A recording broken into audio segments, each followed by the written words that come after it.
প্রতিদিন নিত্য নতুন ভালোবাসার গল্প পেতে, দেখতে এবং শুনতে আমাদের চ্যানেলটি সাবস্ক্রাইব করে পাশে থাকা বেল আইকনটি ক্লিক করুন। মা মারা যাওয়ার 3 দিনের মাথায় যখন বাবার নতুন বউ নিয়ে হাজির হয়েছিল, তখন কেবল ফ্যালফ্যাল করে তাকিয়েছিলাম। সবে কৈশোরে পা দেওয়া চঞ্চল আমি মায়ের মৃত্যুতে যতটা না চুপ হয়েছিলাম, ততটাই চুপ হয়ে গেছিলাম বাবার এমন নিষ্ঠুর দৃশ্যে।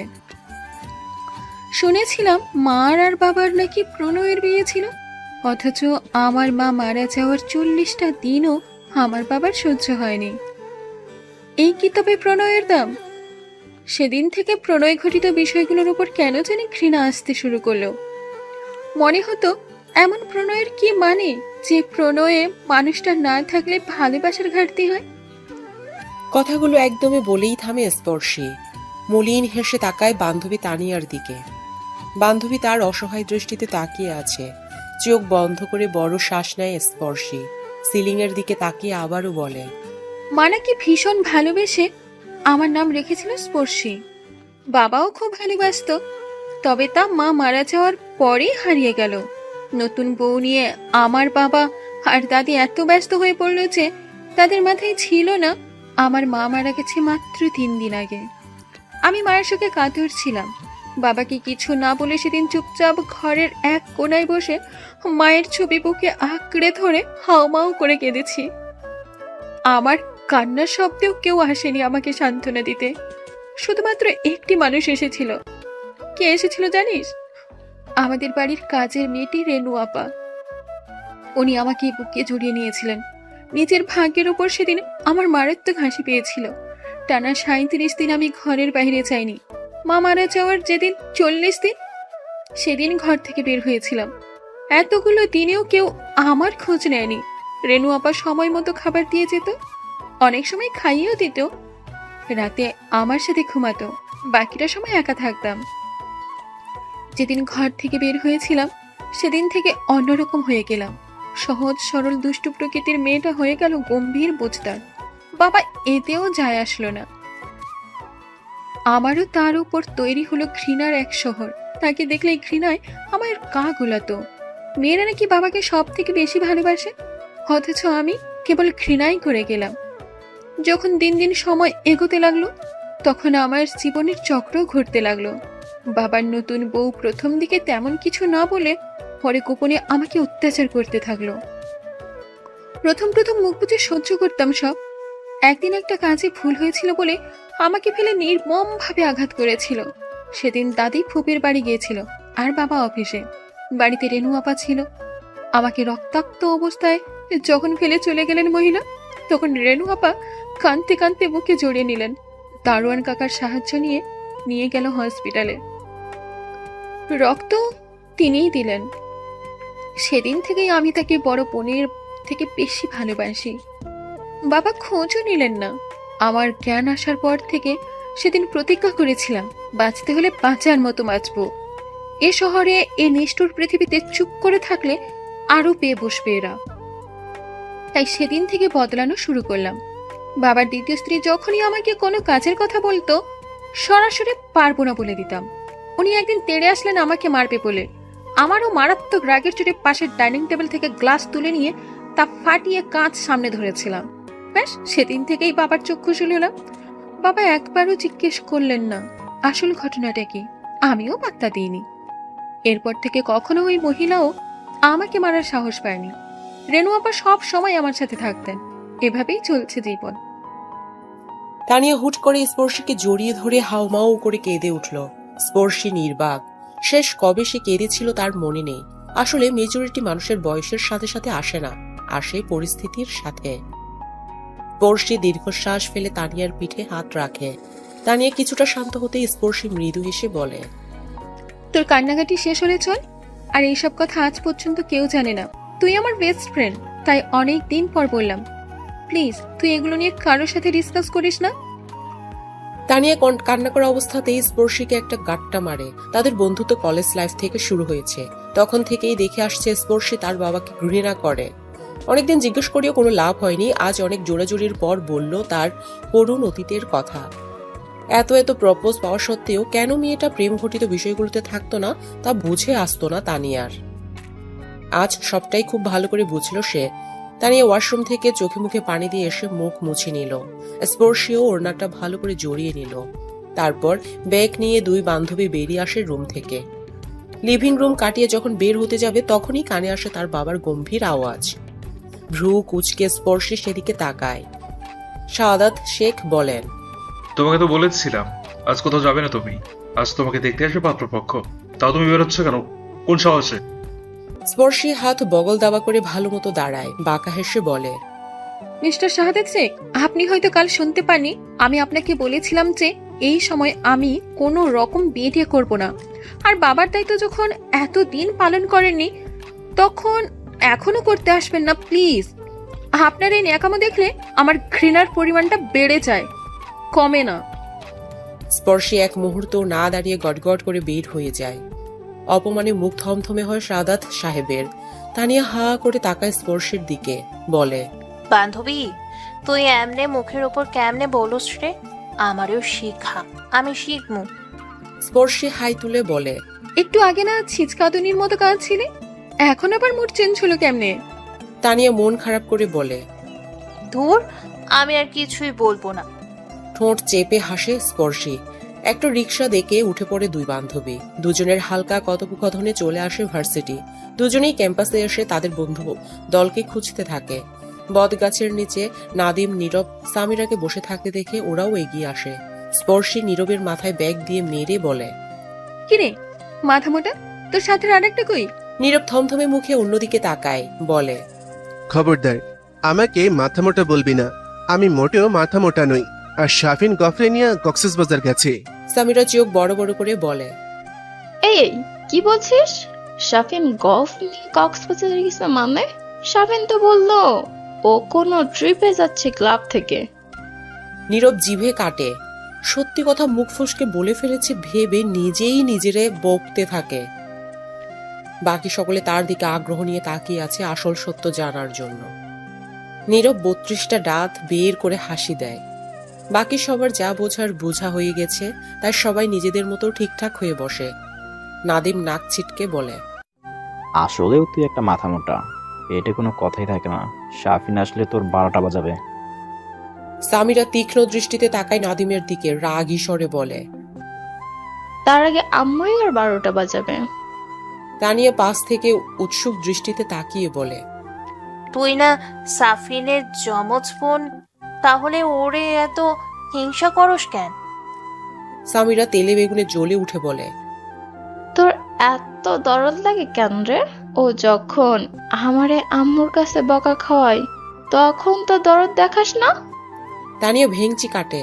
স্পর্শী এতক্ষণ ভ্রু কুচকে এদের ঝগড়া দেখছিল, এবার দাঁত বের করে বলে, দোস্ত, একটা ডায়লগ বের হয়েছে না, ওই যে জানস কক্সবাজার যাবা, ফিন দেখি সত্যি সত্যিই গেছে গা, আমাদের বললে তো আমরাও যাইতাম। তানিয়া হা হুতাশ করে বলে, ঠিক কইছস বান্ধবী।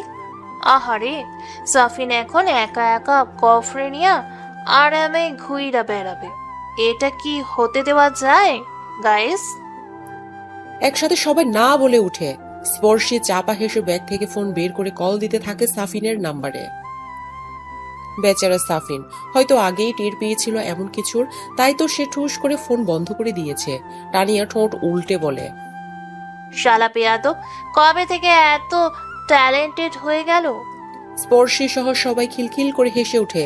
তানিয়া নিজেও হেসে দেয়, স্পর্শের দিকে তাকিয়ে আপন মনে আওড়ায়, তুই আমাদের সাথে কত নরম, অথচ নিজের বাড়ির লোকের কাছে কি ভীষণ কঠিন।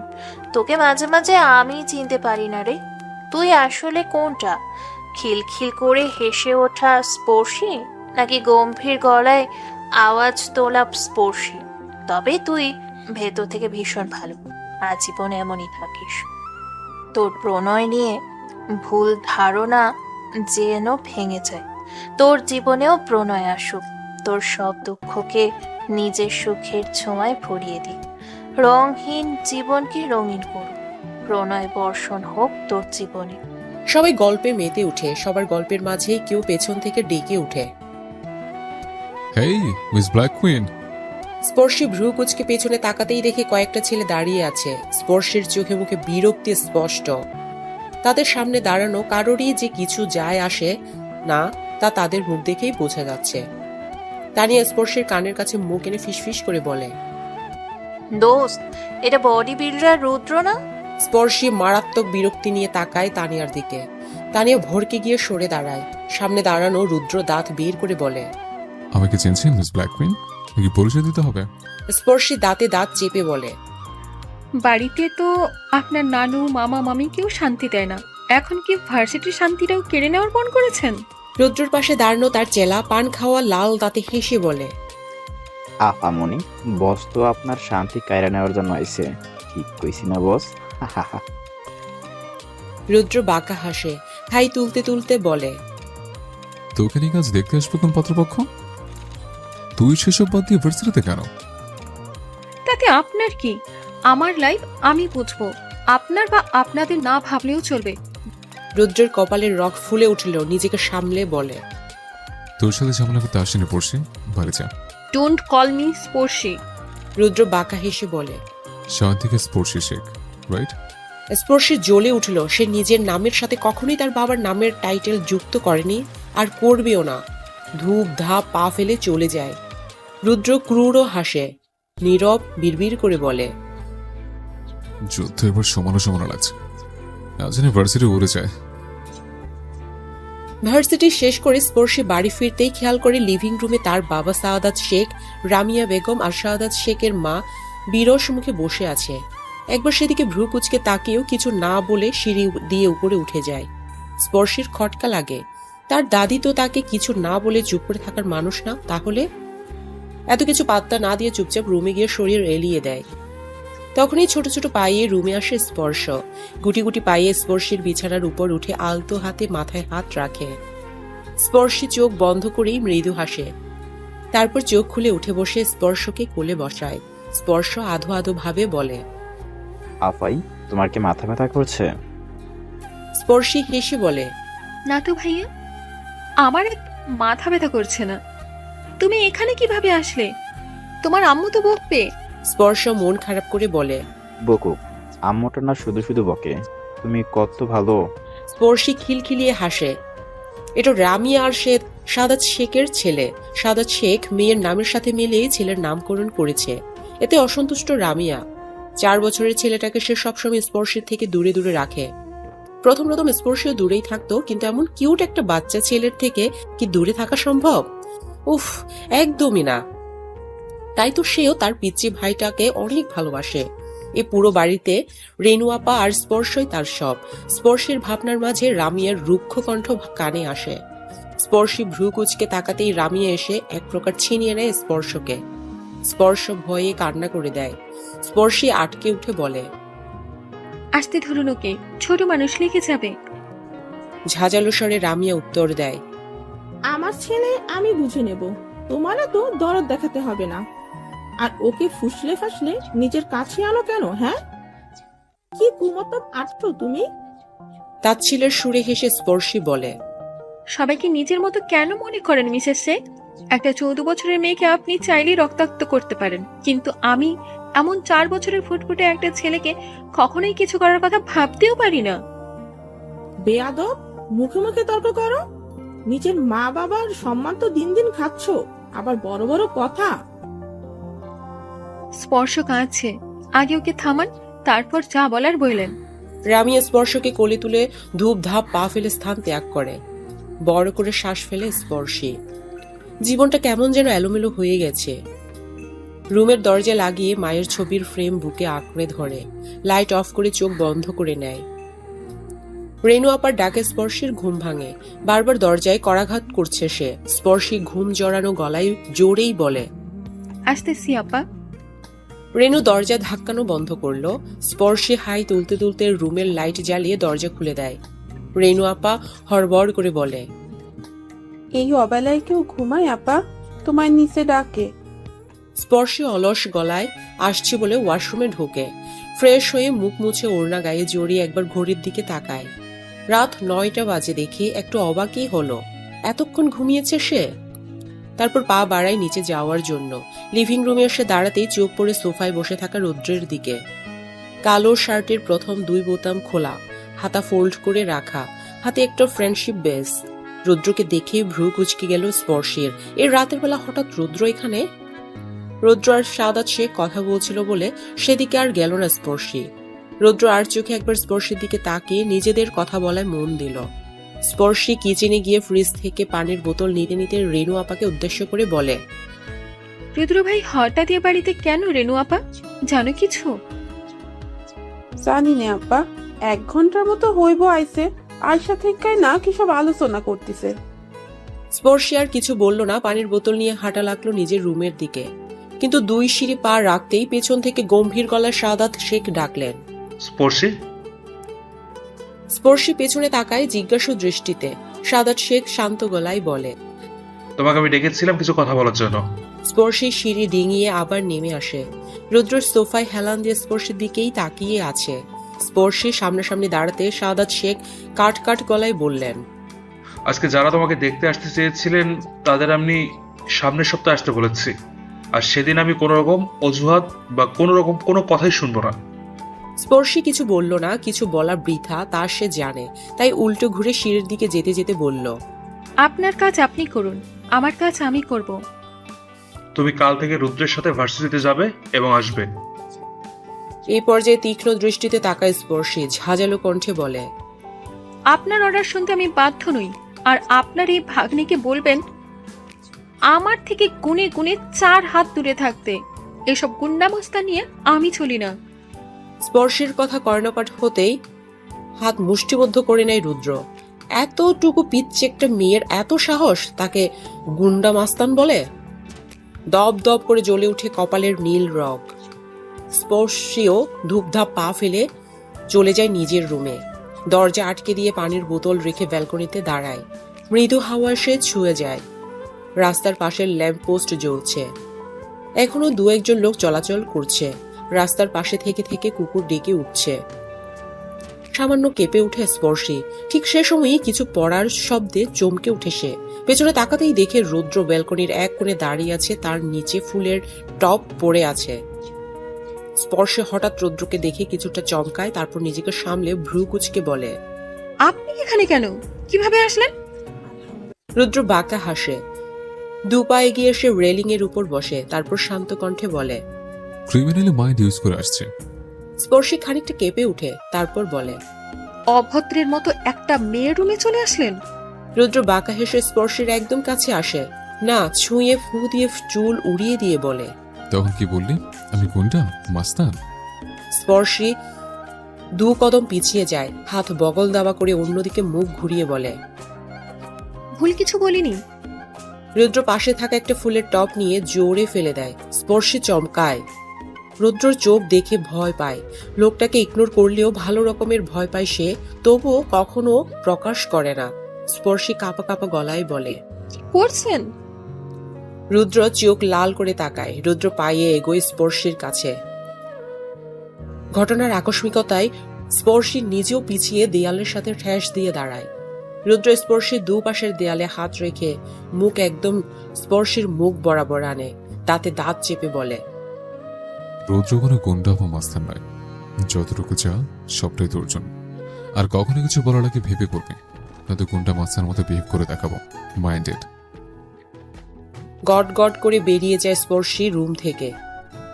স্পর্শীর রুম দিয়ে বেচারা রাগে ভুলেই গেছে যে সে ব্যালকনিতে দরজা দিয়ে নয়, পাশের রুমের ব্যালকনির টপকে এসেছে। রুদ্র রুম থেকে রেগে ধুব্ধ পায়ে বের হওয়ার সময় তাকে চোখে পড়ে যায় রামিয়ার। ভ্রু কুচকে তাকায় সেদিকে, মনে মনে শয়তানি হাসি হাসে। রুদ্র চলে গেলেও স্পর্শী আতঙ্কের মতো তাকিয়ে আছে। আহম্মকের মতো তাকিয়ে আছে। সামান্য গুন্ডা মাস্তান বলাতে এত রেগে গেল কেন? সে যেমন তাই তো বলেছে সে, এতে এত রাগার কি আছে? আর এত সব ডায়লগ কাকে শোনালো? কনফিউজড চোখে ব্যালকনিতে পড়ে থাকা টবের দিকে তাকায়। সকালে ঘুম থেকে উঠে ফ্রেশ হয়ে নাস্তা করে ভার্সিটির উদ্দেশ্যে বের হতে নিলে বাহিরে রুদ্রকে বাইক নিয়ে দাঁড়িয়ে থাকতে দেখে ভ্রু কুচকায়। এমনিতে তো মহাশয় সকাল 10টা-11টার আগে ঘুম থেকে উঠে না, আর আজ সুন্দর মতো রেডি হয়ে চলে এসেছে। স্পর্শী ভালো মতো পর্যবেক্ষণ করে রুদ্রকে। গায়ে একটা কফি কালার টি শার্টের উপর জ্যাকেট জড়ানো, বরাবরের মতো জ্যাকেটের চেন খুলে রাখা। বাইকের উপর বসে মন দিয়ে ফোন টিপছে, মাথা নিচু করে থাকায় চুলগুলো খানিকটা নিচু হয়ে আছে। নিঃসন্দেহে সে যে কাউকে, কোনো মানুষকে দেখে ক্রাশ খাবে, কিন্তু প্রেমে বিদ্বেষে স্পর্শে বরাবরই রুদ্রকে অপছন্দ। একমাত্র কারণ তার বাবা, দাদি আর ফুফি। স্পর্শে দীর্ঘশ্বাস ফেলে বিড়বিড় করে আওড়ায়। ভাব দেখলে মনে হবে কোনো রাজ্যের রাজকুমার যেন। যত সব ঢং! এই হালকা ঠান্ডাতেও কেউ জ্যাকেট পরে? মানে এটার কি গরম লাগে না? আজব। রুদ্র ফোন থেকে চোখ তুলে স্পর্শীকে নিজ মনে বকবক করতে দেখে গম্ভীর কণ্ঠে বলে, ওদের সাথে সাক্ষাৎ শেষ হলে এখন বাইকে ওঠ। আপনার বাইকে কেন উঠবো? কারণ আজ থেকে তুই আমার সাথে প্রতিদিন ইউনিভার্সিটিতে যাবি অ্যান্ড আসবে। স্পর্শী বিরক্তিকর কণ্ঠে বলে, আমি আপনার সাথে যাব না আর আসবো না। আপনার মামাকে গিয়ে ভার্সিটি ড্রপ করে দেন। স্পর্শে এক মুহূর্ত দাঁড়ায় না, হাঁটা লাগায় সামনের দিকে। পেছন থেকে রুদ্র শান্ত কণ্ঠে বলে, চুপচাপ বাইকে ওঠ। আমি বাইক থেকে নামলে সেটা কিন্তু তোর জন্য ভালো হবে না। গুন্ডা মাস্তানরা কিন্তু সবই করতে পারে। রুদ্রের ঠান্ডা গলার হুমকিতে থতমত খায় স্পর্শী। তবুও সে নিজের জেদে অটুট। কিছুতেই সে যাবে না রুদ্রের সাথে। সে মোটেও ভয় পায় না রুদ্রকে। নিজে নিজে অনেক কথা বলতে বলতে এগোতে থাকে। পেছন থেকে রুদ্র রাগে চোখে তাকিয়ে একবার ভাবে বাইক থেকে নেমে থাপড়াইয়া স্পর্শীকে বাইকে উঠাবে, পরক্ষণেই ভাবে অন্যভাবে শিক্ষা দিবে। তাই শীষ বাজাতে বাজাতে বাইক স্টার্ট দেয়। স্পর্শীর পিছে পিছে আসতে বাইক চালায়। রুদ্রের বাইকের স্পিড দেখে ভ্রু কুচকায় স্পর্শী, বিড়বিড় করে আওড়ায়, বাইক নাই কি ঘোড়ার গাড়ি চালাচ্ছে? অন্য সময় তো উড়িয়ে উড়িয়ে বাইক উড়োজাহাজ বানিয়ে ফেলে, আর এখন ঘোড়ার গাড়ির মতো বাইক চালাচ্ছে। না না, ঘোড়ার গাড়ির মতো বললেও ঘোড়ার গাড়িকে অপমান বোধ করবে। ঘোড়ার গাড়িও এর থেকে জোরে চলে। কথাগুলো রুদ্রের কানে গেলে আজ স্পর্শী সরাসরি আকাশে উঠত। ভাগ্য ভালো তাই রুদ্র কথাগুলো শুনতে পায়নি। স্পর্শী রাস্তার পাশে দাঁড়ায় রিকশার জন্য। রুদ্র বাইক থামিয়ে বাইকের উপর বসে থাকে। সামনে দিয়ে যতগুলো রিকশা যাচ্ছে কেউই স্পর্শীকে নিয়ে যাচ্ছে না। রুদ্রকে দেখেই সবাই এক প্রকার ছুটে যাচ্ছে। স্পর্শী বিরক্তির চোখে তাকায় রুদ্রের দিকে। তার ঢের বোঝা হয়ে গেছে, আজ এই রুদ্রের ঘাড়ে বসেই তার ভার্সিটি যেতে হবে। সবই কপাল। রুদ্র তখন ফোন স্ক্রোল করতেছে আর শীষ বাজাচ্ছে।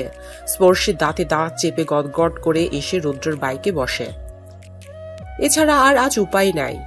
অলরেডি সে লেট করে ফেলেছে। এরপর আর ভার্সিটি যেতে হবে না। আর গেলেও টাকলু স্যার তার মোটা কর্কশ গলায় কয়েকটা কথা বলবে, তা শুনে স্পর্শের অজ্ঞান হওয়ার জো হবে। তার থেকে এই বডি বিল্ডারের বাইকে যাওয়াই ভালো। স্পর্শে বাইকে উঠতেই রুদ্র বাঁকা হাসে। ফোন পকেটে ঢুকিয়ে মনে মনে আওড়ায়, ইচ্ছে একটা মেয়ে আসছে রুদ্রের সাথে যে দেখাইতে, তোর জেদ তোর মতেই ফাটা বেলুন হয়ে ফুটতে থাকবে। স্পর্শী আর রুদ্রকে একসাথে ভার্সিটিতে আসতে দেখে অবাকের চরম পর্যায়ে স্পর্শীর বন্ধু দল। রুদ্র আর স্পর্শীর সাপ আর বেজি। রুদ্র ডানে গেলে স্পর্শী মাস্ট বি বামে যাবেই। রুদ্রকে দু চোখের এক চোখেও সহ্য করতে পারে না স্পর্শী। সেখানে স্পর্শী রুদ্রর বাইকে করে আসছে। বিষয়টা হজম করতে কষ্ট হলো সবার।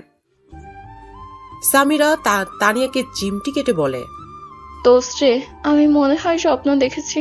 তানিয়া দুম করে কিল বসায় সামিরার পিঠে। সামিরার আর্তনাদ করে ওঠে। তানিয়া কটমট করে বলে, শাকচুনির মতো অত বড় বড় নখ দিয়া খবরদার, চিমটি কাটবি না আর। সামিরা কাঁদো কাঁদো ফেস করে বলে, তাই বলে এত জোরে মারবি? নির্দয় বান্ধবী। নীরব বোকার মতো মাথা চুলকে বলে, দোস্ত, পশ্চিম দিক আর পূর্ব দিক কোনটা রে? সবাই এবার অবাক চোখে নীরবের দিকে তাকায়। একসাথে অবাক কণ্ঠে বলে, বলদ, এখনো পূর্ব পশ্চিম চিনিস না? নীরব বোকার মতো দাঁত বের করে হাসে। নাহিদ সন্দিহান দৃষ্টিতে তাকিয়ে বলে, এই ডান বাম কোনটা এটা জানিস তো? নীরব তেজ দেখিয়ে বলে, চিনব না কেন? হ্যাঁ, স্পর্শীর রুদ্র ভাইয়ের বাইকে দেখে কনফিউজ হয়ে গেছি। আজ সূর্য কোন দিকে উঠেছে? সবাই নিজেদের মতো ঠিক হয়ে দাঁড়ায়। বোকাটা সবসময় বোকা বোকা কথা বলবেই। বলবেই। এই সময় স্পর্শী তাদের কাছে এসে দাঁড়ায়। রুদ্র কোন দিক গেছে তা কেউ দেখেনি। স্পর্শের চোখে মুখে বিরক্তি স্পষ্ট হয়ে আছে। স্বামীরা তীক্ষ্ণ চোখে তাকিয়ে ঘুরে ঘুরে স্পর্শীকে দেখতে থাকে। স্পর্শী ভ্রু কুচকে তাকিয়ে বলে, কি সবাই এভাবে তাকিয়েছিস কেন? আজ আর ক্লাস নেই? নাহিদ বলে, ক্লাস কইরা কি করবো, দুইটা দেখাইলে তারপর আর কোনো কিছুতেই মনে হয় না আমার মন বসবে। সামিরা, তানিয়া, নীরব সবাই তাল মিলায়। স্পর্শী কিছু বলতে নিলে সাফিনের আগমন হয়। সাফিন এসে নীরব আর সামিরার পিঠে দুম দুম করে 2টা কিল বসায়। দুজনেই আর্তনাদ করে উঠে। সাফিন দাঁতে দাঁত চেপে বলে, তোর আমার বন্ধু নাকি শত্রু? আঙ্কেলের বাচ্চা নীরব্বা, তোরা তো পেট পচা কেন? তুই ফাঁস করে দিলি কেন? আর আব্বুর বাচ্চা সামিরা, তুই না আমার চমচ বোন, তুই আমারে আম্মুর কাছে মায়ের খাওয়াইতে পারলি? পাশান। সামিরা ভেঙচি কেটে বলে, যখন নিজে মার খাস তখন? তানিয়া হাসতে হাসতে বলে, ওলে ওলে বাবুটা, আন্টি তোমার কোথায় পিটানি দিচ্ছে? সাফিন পিছনে দেখতে গিয়েও গলা পরিষ্কার করে বলে, বেয়াদব মহিলা, তোরে দেখামো। নাহিদ উত্তেজনা নিয়ে সবাইকে থামিয়ে বলে, দোস্ত, আজকের ব্রেকিং নিউজ শোন আগে। বল। আরে আজকে স্পর্শী রুদ্র ভাইয়ের বাইকে করে ভার্সিটি আসছে। সাফিন ঠাস করে বসে পড়ে মাটিতে। সবাই হক চকিয়ে যায়। সাফিন গালে হাত দিয়ে অবাক চোখে তাকিয়ে বলে, ও মাই আল্লাহ, আজকে কি সূর্যই ওঠা বাদ দিছে নাকি? স্পর্শী ঠাস করে সাফিনের পায়ে পাড়া দেয়। সাফিন আর্তনাদ করতে থাকে। স্পর্শী দাঁতে দাঁত চেপে বলে, তোদের নাটক দেখলে অভিনেতারও লজ্জা পাবে। ও হারামি। সাফিন পা ডলতে ডলতে বলে, তুই রুদ্র ভাইরে সহ্যও করতে পারস না, আবার ওনার বাইকে করে আসিস, আর আমরা কিছু বললেই দোষ। বিপদে না পড়লে জীবনে ওই লোকের বাইকে তো তোর আশেপাশেও থাকতাম না। নাহিদ ভাবুক কণ্ঠে বলে, বুঝলাম না, আগে শুনেছি ছেলেরা নারী বিদ্বেষী হয়, এখন দেখি তুই পুরুষ বিদ্বেষী। স্পর্শী সাফিনের দিকে তাকিয়ে দাঁত বের করে বলে, এই দেখ, এই সাফিন প্রত্যেকদিন নতুন নতুন গার্লফ্রেন্ড নিয়ে ঘোরে, সেই জন্যই তো আমি পুরুষ বিদ্বেষী মানুষ, বুঝছোস? বলেই দাঁত কেলিয়ে হাসে। সবাই বোকার মতো তাকায়। স্পর্শী হাত নাড়িয়ে টাটা দেখিয়ে হাঁটা লাগায়। স্পর্শীর পেছন পেছন দৌড় লাগায় তানিয়া। বাকিগুলো ফাঁকিবাজ, ক্লাস করবে না। তানিয়া স্পর্শীর পাশাপাশি এসে বলে, তোকে একটা কথা জিজ্ঞেস করি? পারমিশন নেওয়ার কি আছে, জিজ্ঞেস কর। রুদ্র ভাই তোকে একটু আলাদা প্রায়োরিটি দেয় বলে মনে হয় না? জানি না, দিলেও আমার যায় আসে না। তুই ওনাকে এত অপছন্দ কেন করিস? পুরোটাই তোর জানা। তানিয়া দীর্ঘশ্বাস ফেলে বলে, সবাই তো আর এক না। তুই তোর বাবা, দাদি, সৎমা, ফুপির মতো রুদ্র ভাইকেও কেন মনে করিস? উনি তো আলাদাও হতে পারে। হতেই পারে, তাতে আমার কিছু না। ওই বাড়িতে থাকতেও আমার ঘৃণা হয়। তাহলে বিয়ে করে শ্বশুর বাড়িতে চলে যা। স্পর্শী দীর্ঘশ্বাস ফেলে আনমনা হয়ে বলে, আমার ভয় করে রে। প্রণয়, পুরুষ, এই দুটাই আমার কাছে আতঙ্ক। বারবার মনে হয় যদি আমার পরিণতিও মায়ের মতো হয়। তানিয়া মুচকে হাসে। স্পর্শীর কাঁধে হাত রেখে বলে, শোন, সবাই এক হয় না। কেউ শুধু ভালোবাসি বলেই ভালোবাসে না, আর কেউ কেউ ভালোবাসি না বলেও চরম ভালোবাসে। আচ্ছা শোন, আজকে ভার্সিটি শেষে দুইজনে এক জায়গায় যাব। কোথায়? গেলেই দেখতে পাবি। এখন চল। ভার্সিটি শেষ করে তানিয়া, স্পর্শী, সাফিন, সামিরা, নাহিদ, নীরব একসাথে বের হয়। সামনেই বাইকে হেলান দিয়ে ফোন স্ক্রল করতেছে রুদ্র। সবাই স্পর্শীর দিকে তাকিয়ে চাপা হাসে, আর স্পর্শী বিরক্তিতে চোখ মুখ কুচকায়। সাফিন, সামিরা, নাহিদ, নীরব চলে যায়। তানিয়া আর স্পর্শীও এগোতে নিলে টুং করে ফোনে SMS আসে। স্পর্শী ফোন চেক করে দেখে রুদ্র তাকে টেক্সট করছে। ভ্রু কুচকায় স্পর্শী। তানিয়া জিজ্ঞেস করে, কি হলো, যাবি না? স্পর্শী উত্তর না দিয়ে তানিয়ার হাত ধরেই হাঁটা লাগায় রুদ্রের কাছে। তানিয়া ফিসফিস করে বলে। স্পর্শী উত্তর দেয় না, সরাসরি রুদ্রের সামনে দাঁড়িয়ে বলে, সমস্যা কি আপনার? রুদ্র চোখ তুলে তাকায়, শান্ত গলায় বলে, আমার আবার কি সমস্যা? তাহলে আমার জীবনটা এমন তেজপাতা করছেন কেন? কোনো রিক্সাওয়ালা আমাকে নিয়ে যাবে না মানেটা কি? মানে সিম্পল, তোকে আগেই বলেছি তুই আমার সাথে যাবি আর আমার সাথে আসবি। স্পর্শী ফোঁস করে উঠে। তানিয়া অবস্থা বেগতিক দেখে ঢোক গিলে কাপা কাপা গলায় বলে, ভাইয়া আমি না ওকে একটু নিয়ে যাব, ও না হয় কাল থেকে আপনার সাথে যাবে। রুদ্র কপালে ভাঁজ ফেলে তীক্ষ্ণ দৃষ্টিতে তাকিয়ে শুধায়। কোথায় যাবে? পাশ থেকে স্পর্শী ফট করে বলে। ওর শ্বশুর বাড়ি যাব। আপনার কোনো সমস্যা? রুদ্র ফট করেই বলে। আমিও যাবো ওর শ্বশুর বাড়ি। তানিয়া আতঙ্কে হাত চেপে ধরে স্পর্শীর কানের কাছে মুখ নিয়ে বলে, কি বলছিস উল্টাপাল্টা? মাথা কি গেল নাকি? স্পর্শী ধমক দিয়ে থামিয়ে দেয়, বলে, তুই চুপ থাক। আর এই যে আপনি, ওর শ্বশুর বাড়ি আপনাকে কেন নিয়ে যাব? তুই কেন যাবি? দুজনে যে এখন চরম ঝগড়া শুরু করবে তা আর বুঝতে বাকি রইল না তানিয়ার। স্পর্শীর মুখ চেপে ধরে বলে, আচ্ছা ভাইয়া আপনিও চলুন, তবুও ঝগড়া থামান দুজন। স্পর্শীর রাগী দৃষ্টিতে তাকায় তানিয়ার দিকে। তানিয়া ঢোক গিলে চোখ দিয়ে ইশারা করতে থাকে। রাগে মুখ ঘুরিয়ে নেয়। রুদ্র বাইকে বসে একটা রিক্সা ডাকে, তারপর দুজনকে রিক্সায় উঠিয়ে নিজেও বাইক স্টার্ট দেয়। রিক্সায় বসে তানিয়ার উপর সব রাগ ঝাড়ে স্পর্শী। বেচারা রুদ্র গরুর গাড়ির মতো বাইক চালাচ্ছে। তানিয়ার দেওয়া ঠিকানায় পৌঁছে গেলে দুজনেই রিক্সা থেকে নামে। ভাড়া দিয়ে রুদ্রর দিকে তাকায়। রুদ্র শান্ত গলায় বলে, তোমরা ভেতরে যাও, আমি এখানে আছি। স্পর্শী খানিকটা অবাকই হয়। তানিয়াও হাফ ছেড়ে বাঁচে। ভেতরে গেলে কি না কি মনে করতো তাই বা কে জানে। স্পর্শী আর তানিয়াও কথা বাড়ায় না, এমনকি একবারও বলে না ভেতরে যেতে। অবশ্য সে আশাও রাখে না রুদ্র। হাড়ে হাড়ে চেনে সে এই দুইটাকে। তানিয়া কলিং বেল দিতেই দরজা খুলে দেয় একটি 26-27 বছরের যুবক। তানিয়াকে দেখে সৌজন্যমূলক হাসি হেসে বলে, আরে তুমি, আসো ভিতরে। বাড়ি থেকে রুদ্র দেখলো যুবকটিকে, তবুও সে কোনরূপ প্রতিক্রিয়া করে না, নিজের মতো ফোনে মন দেয়। তানিয়ার স্পর্শে ভেতরে ঢুকতেই সে বসতে দেয়।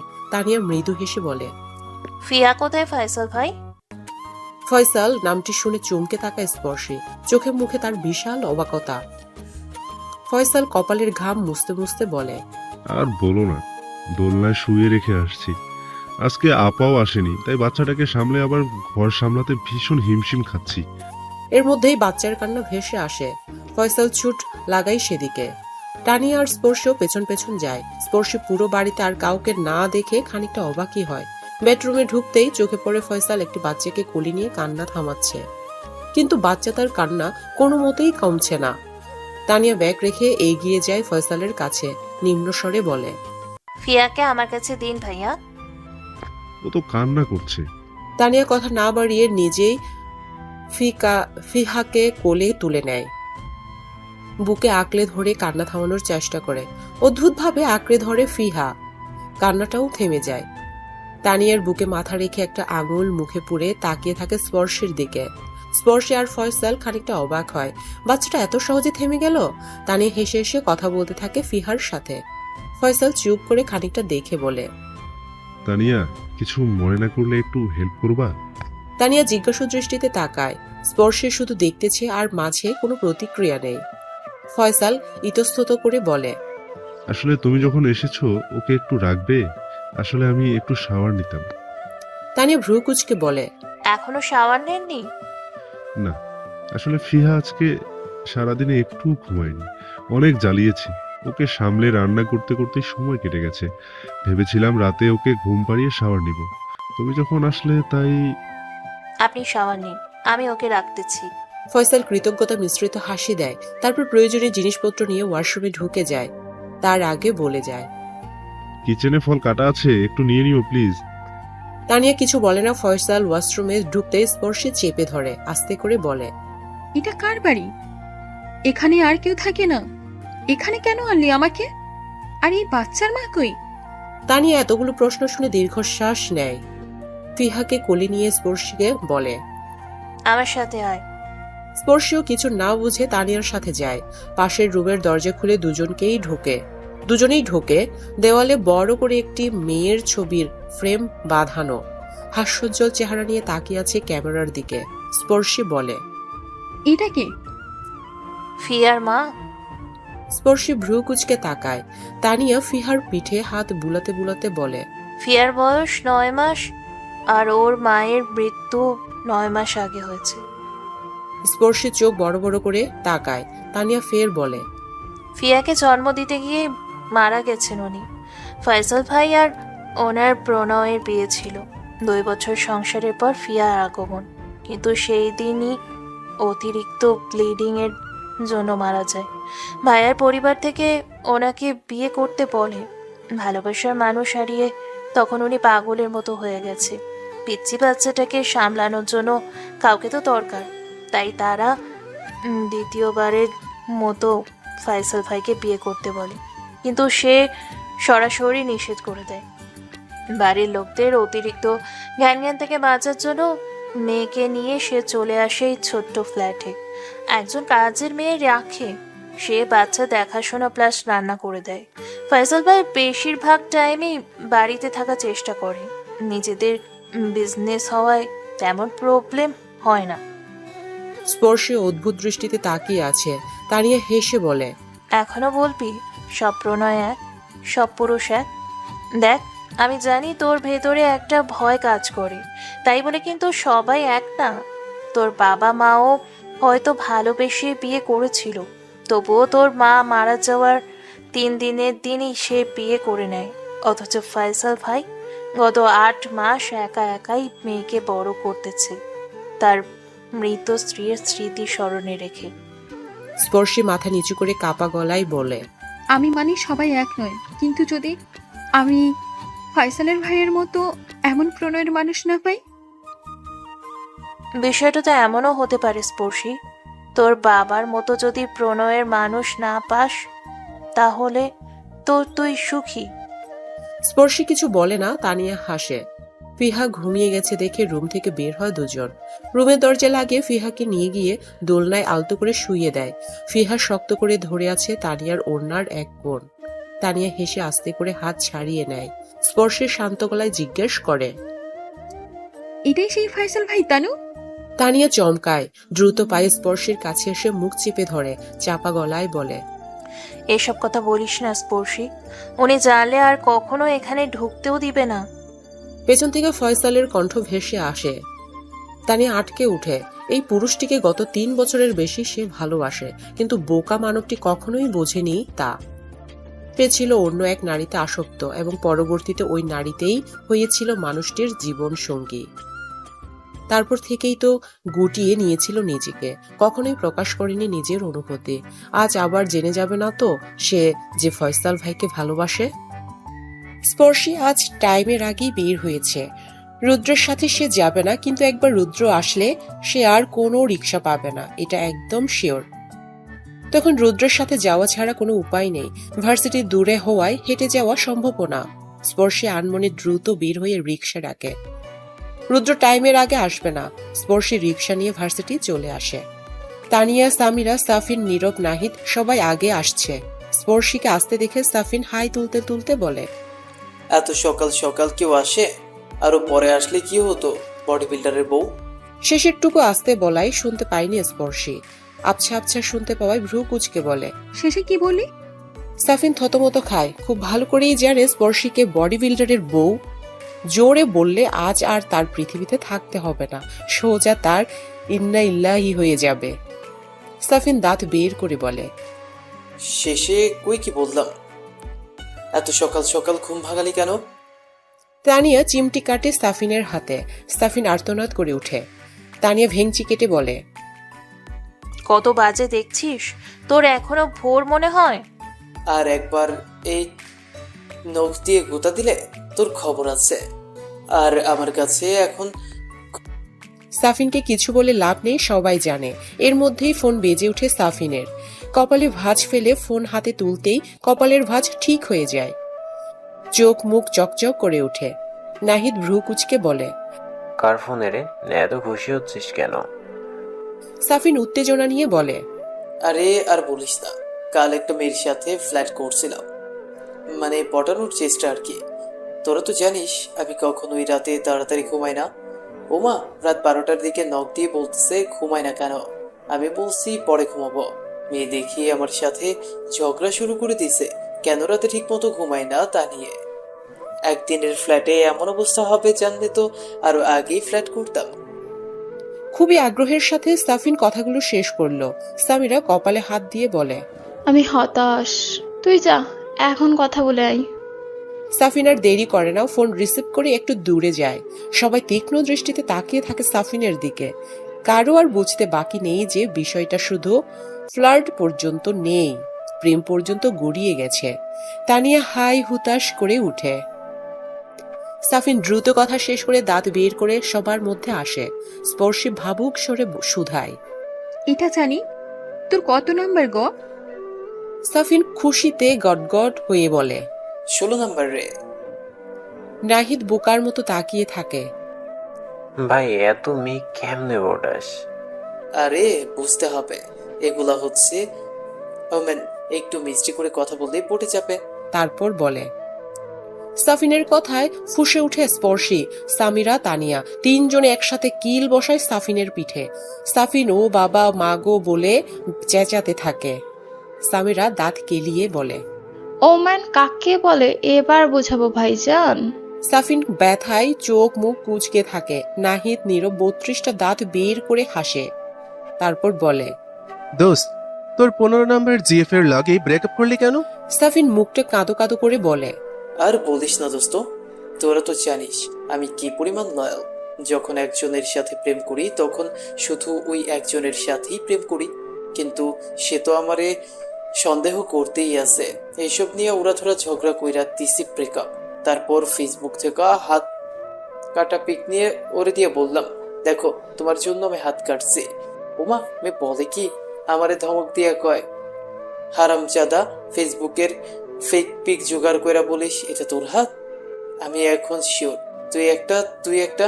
আমি বললাম আমি একটা কি? সে আমারে ধমক দিয়ে ফোন কেটে ব্লক করে দিল। ভাবলাম এত বড় অপমান, তাই আরো একটা মেয়ে পটাই ফেলছি। সবাই কি রিয়াকশন দিবে বুঝতে পারলো না। 2 মিনিট চুপ থাকার পর সবাই হো হো করে হাসতে শুরু করে। হাসাহাসির শেষে তানিয়া স্পর্শের বাহুতে ধাক্কা দিয়ে বলে, আজকে বডি বিল্ডার কই? তোকে একা একা আসতে দিল? স্পর্শী বিরক্তিতে ভ্রু কুচকায়, দাঁতে দাঁত চেপে বলে, ওসব আজাইরা মানুষের নাম নিয়ে দিন খারাপ করিস না। নীরব দাঁত কেলিয়ে বলে। পেছনে দেখ স্পর্শী। নীরবের কথায় সবাই পেছনে তাকায়। পেছনে রুদ্র হাত বগল দাবা করে শান্ত দৃষ্টিতে তাকিয়ে আছে। রুদ্রর ব্যাক হিস্ট্রির জন্য ভীষণ ভয় পায় তানিয়া। তার ভাবনা মতে রুদ্র ডেঞ্জারাস। চিপকে গিয়ে সামিরার হাত শক্ত করে ধরে বিড়বিড় করে বলে, দোস্ত, এই বডি বিল্ডারে দেখলেই আমার হাঁটু কাঁপা শুরু হয়ে যায়। সামিরা ঠোঁট চেপে হাসে। স্পর্শী ভ্রু কুচকে তাকিয়ে আছে রুদ্রর দিকে। সবাই তৃতীয় বিশ্বযুদ্ধ দেখার জন্য আগ্রহী দৃষ্টিতে তাকিয়ে আছে। রুদ্র একদম শান্তভাবে এগিয়ে আসে। সবার দিকে একবার নজর বুলিয়ে স্পর্শীকে উদ্দেশ্য করে গম্ভীর কণ্ঠে বলে, তোকে বলেছিলাম একেবারে আসবি না। স্পর্শীয় হাত বগল দাবা করে দাঁড়ায়, কাট কাট গলায় বলে, আমিও বলেছিলাম আমি আপনার সাথে ভার্সিটি আসবো না। সাহস একটু বেশি দেখাচ্ছিস বলে মনে হয় না? না, আমি যেমন আমি তেমনই দেখাচ্ছি। রুদ্র বাঁকা হাসে। দুপায়ে গিয়ে একদম কাছে চলে আসে স্পর্শীর। সাফিন, নাহিদ, নীরব, তানিয়া, সামিরা সবাই হাত দিয়ে মুখ ঢাকে। এক আঙুল ফাঁকা করে দেখতে থাকে কি হয়। রুদ্র এগিয়ে আসলে স্পর্শী নিজের জায়গা থেকে সরে না। পেছানো মানেই রুদ্র বুঝে যাবে স্পর্শী তাকে একটু হলেও ভয় পায়, যা সে মোটেও বুঝতে দিতে চায় না। রুদ্রর কপালের নীল রগ দপ দপ করে ফুলে উঠে গম্ভীর কণ্ঠে বলে, সাহস থাকে ভালো, তবে মাত্রাতিরিক্ত সাহস মোটেও ভালো না। এতদিন তোকে একা আসতে দিয়েছে, এখন যখন নিজের সাথে আসতে বলেছে নিশ্চয়ই কোনো কারণ আছে। কিন্তু তুই তো এসব বুঝবি না, তোর কাছে তোর জেদটাই বড়। ওকে, দেখা যাক কার জেদ বড়। স্পর্শীকে কিছু বলার সুযোগ না দিয়েই চলে যায় রুদ্র। বাকি সবাই ফেলফেল করে তাকিয়ে রয়। স্পর্শী বোঝে তার এত সহজে এই রুদ্র নামক ভয়ঙ্কর মানুষটির থেকে মুক্তি নেই। দীর্ঘশ্বাস ফেলে মনে মনে কিছু ভাবে। 3টে ক্লাস শেষ করে সবাই ক্যান্টিনে যায় কিছু খেতে। সবাই টুকটাক গল্প করতে থাকে। এক পর্যায়ে স্পর্শী খানিকটা ইতস্তত করলেও তানিয়াকে বলেই বসে, তোকে কিছু জিজ্ঞেস করি? তানিয়া মাথা নাড়ায়। সবাই স্পর্শী আর তানিয়ার দিকে তাকায়। গলা পরিষ্কার করে স্পর্শী আস্তে করে বলে, ফাইসাল ভাইয়ের গার্লফ্রেন্ড আছে জানা সত্যি ওনাকে ভালোবেসেছিলি কেন? ধক করে উঠে তানিয়ার বক্ষ পিঞ্জর। দৃষ্টি এদিক ওদিক করতে থাকে। সামিরা অবাক কণ্ঠে বলে, তানিয়ার ডায়েরিতে যে ফয়সাল ভাইয়ের কথা লেগেছিল ওই ফয়সাল ভাইয়ের কথা বলছিস? স্পর্শী মাথা নাড়ায়। সাফিন উত্তেজিত হয়ে বলে, এখন ওইসব নিয়েই ভাবছিস? স্পর্শী শান্ত গলায় বলে। চুপ থাক, তানিয়া বলুক। তানিয়া নিজেকে ধাতস্থ করে নেয়, চোখ বন্ধ করে বড় করে শ্বাস নেয়, কাঁপা কাঁপা গলায় বলতে শুরু করে। যখন আমি ক্লাস 10-এ পড়ি তখন কুমিল্লাতে বাবা মায়ের সাথেই থাকতাম। পড়াশোনায় অনেক ফাঁকিবাজ হওয়ায় আমার কোনো টিচারই টিকত না। এসএসসিতে যদি রেজাল্ট খারাপ হয়, বাবা এটা ভেবেই আমাদের এলাকার একটা ভাইকে রাখলেন আমার টিচার হিসেবে। প্রথম দিন তাকে দেখেই দিলেন ঘন্টি বেজে গেল। সে প্রথম পরিচয় তার সাথে আমার। সে আমাদের এলাকার হলেও ঢাকা থেকে পড়াশুনো করতো বলে দেখা হয়নি সেভাবে। ছোট ছিলাম, আবেগ ছিল প্রচুর, তাই তো ওনার প্রতি দুর্বলতা ধীরে ধীরে বেড়ে গেল। বুঝলাম মানুষটি আমার আবেগের বয়সের প্রথম প্রণয়। প্রথম সে আমার সাথে গম্ভীর ছিল, কিন্তু পরবর্তীতে আমার সাথে ফ্রি হয়ে গেলেন। পড়াশোনা করতাম ঠিক করে। এক সময় এসএসসি শেষ হলো, ভালো মতো পরীক্ষা দিলাম, কিন্তু সে তো আর পড়াতে আসতো না। তাকে দেখার জন্য ছটফট করে থাকতাম। অনেকগুলো দিন পর সে এলো আমাদের বাড়ি, হাতে তার মিষ্টি। বাবা মায়ের সাথে কুশল বিনিময় করে আমার কাছে এসে নিজেই একটা মিষ্টি খাইয়ে বলল, মিষ্টি খাও, একটা সুখবর আছে। আমি ভাবলাম সে বোধহয় জব পেয়ে গেছে, তাই মিষ্টি খাওয়াতে এসেছে। আমার ভাবনাটা সত্যি ছিল, তবে তার সাথে আরও একটি সুখবর ছিল। তখনও পর্যন্ত জানতাম না তার প্রণয়ে অন্য এক নারীর নাম। সে খুশি মুখে সাবলীল ভাবে বললেন, আমি জব পেয়ে গেছি, সাথে ভালোবাসার মানুষটাকেও। আমি খানিকটা অবাকই হয়েছিলাম। তার ভালোবাসার মানুষ মানে? সে তখন জানালো তার 3 বছরের প্রণয় পরিণত হচ্ছে আর মাত্র 10 দিন পর। আমি বাকরুদ্ধ হয়ে গেলাম। সে জোর দিয়ে বলল, আমার যেতেই হবে, কোনো না সে শুনবে না। আমি অনেক কষ্টে নিজেকে সামলে বলেছিলাম যাব। নিজেকে বুঝিয়েছিলাম সে শুধুমাত্রই আমার আবেগ ব্যতীত কিচ্ছু নয়। তবুও এতগুলো দিন কিছুতেই মাথা থেকে বের হচ্ছিল না। এক সময় আমার চোখের সামনেই তাদের বিয়ে হয়ে গেল। এরপর আর সেখানে থাকতে পারিনি। বারবার নিজেকে বোঝাতাম উনি আমার আবেগ, তবুও মন তো মানে না। রেজাল্ট বের হলে ছোট সার্টিফিকেট আঁকড়ে চলে আসলাম খালামণির বাড়ি। এরপর যখনই বাবা মায়ের সাথে দেখা করতে যেতাম তখনই শুনতাম বা ওনারা ওখানে থাকলে দেখতাম তাদের কি সুন্দর সংসার। অথচ এই মানুষটা আমার স্বপ্ন ছিল। নিজেকে বুঝিয়ে আবার গুটিয়ে নিতাম।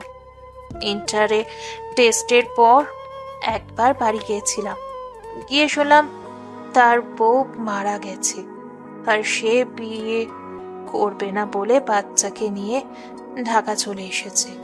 ওনার জন্য কেমন ব্যথা অনুভব করলাম, ভীষণ রকম কষ্ট পেতাম তার বউয়ের কথা শুনে। মানুষটা যে ভীষণ ভালোবাসতো তার জীবন সঙ্গীকে।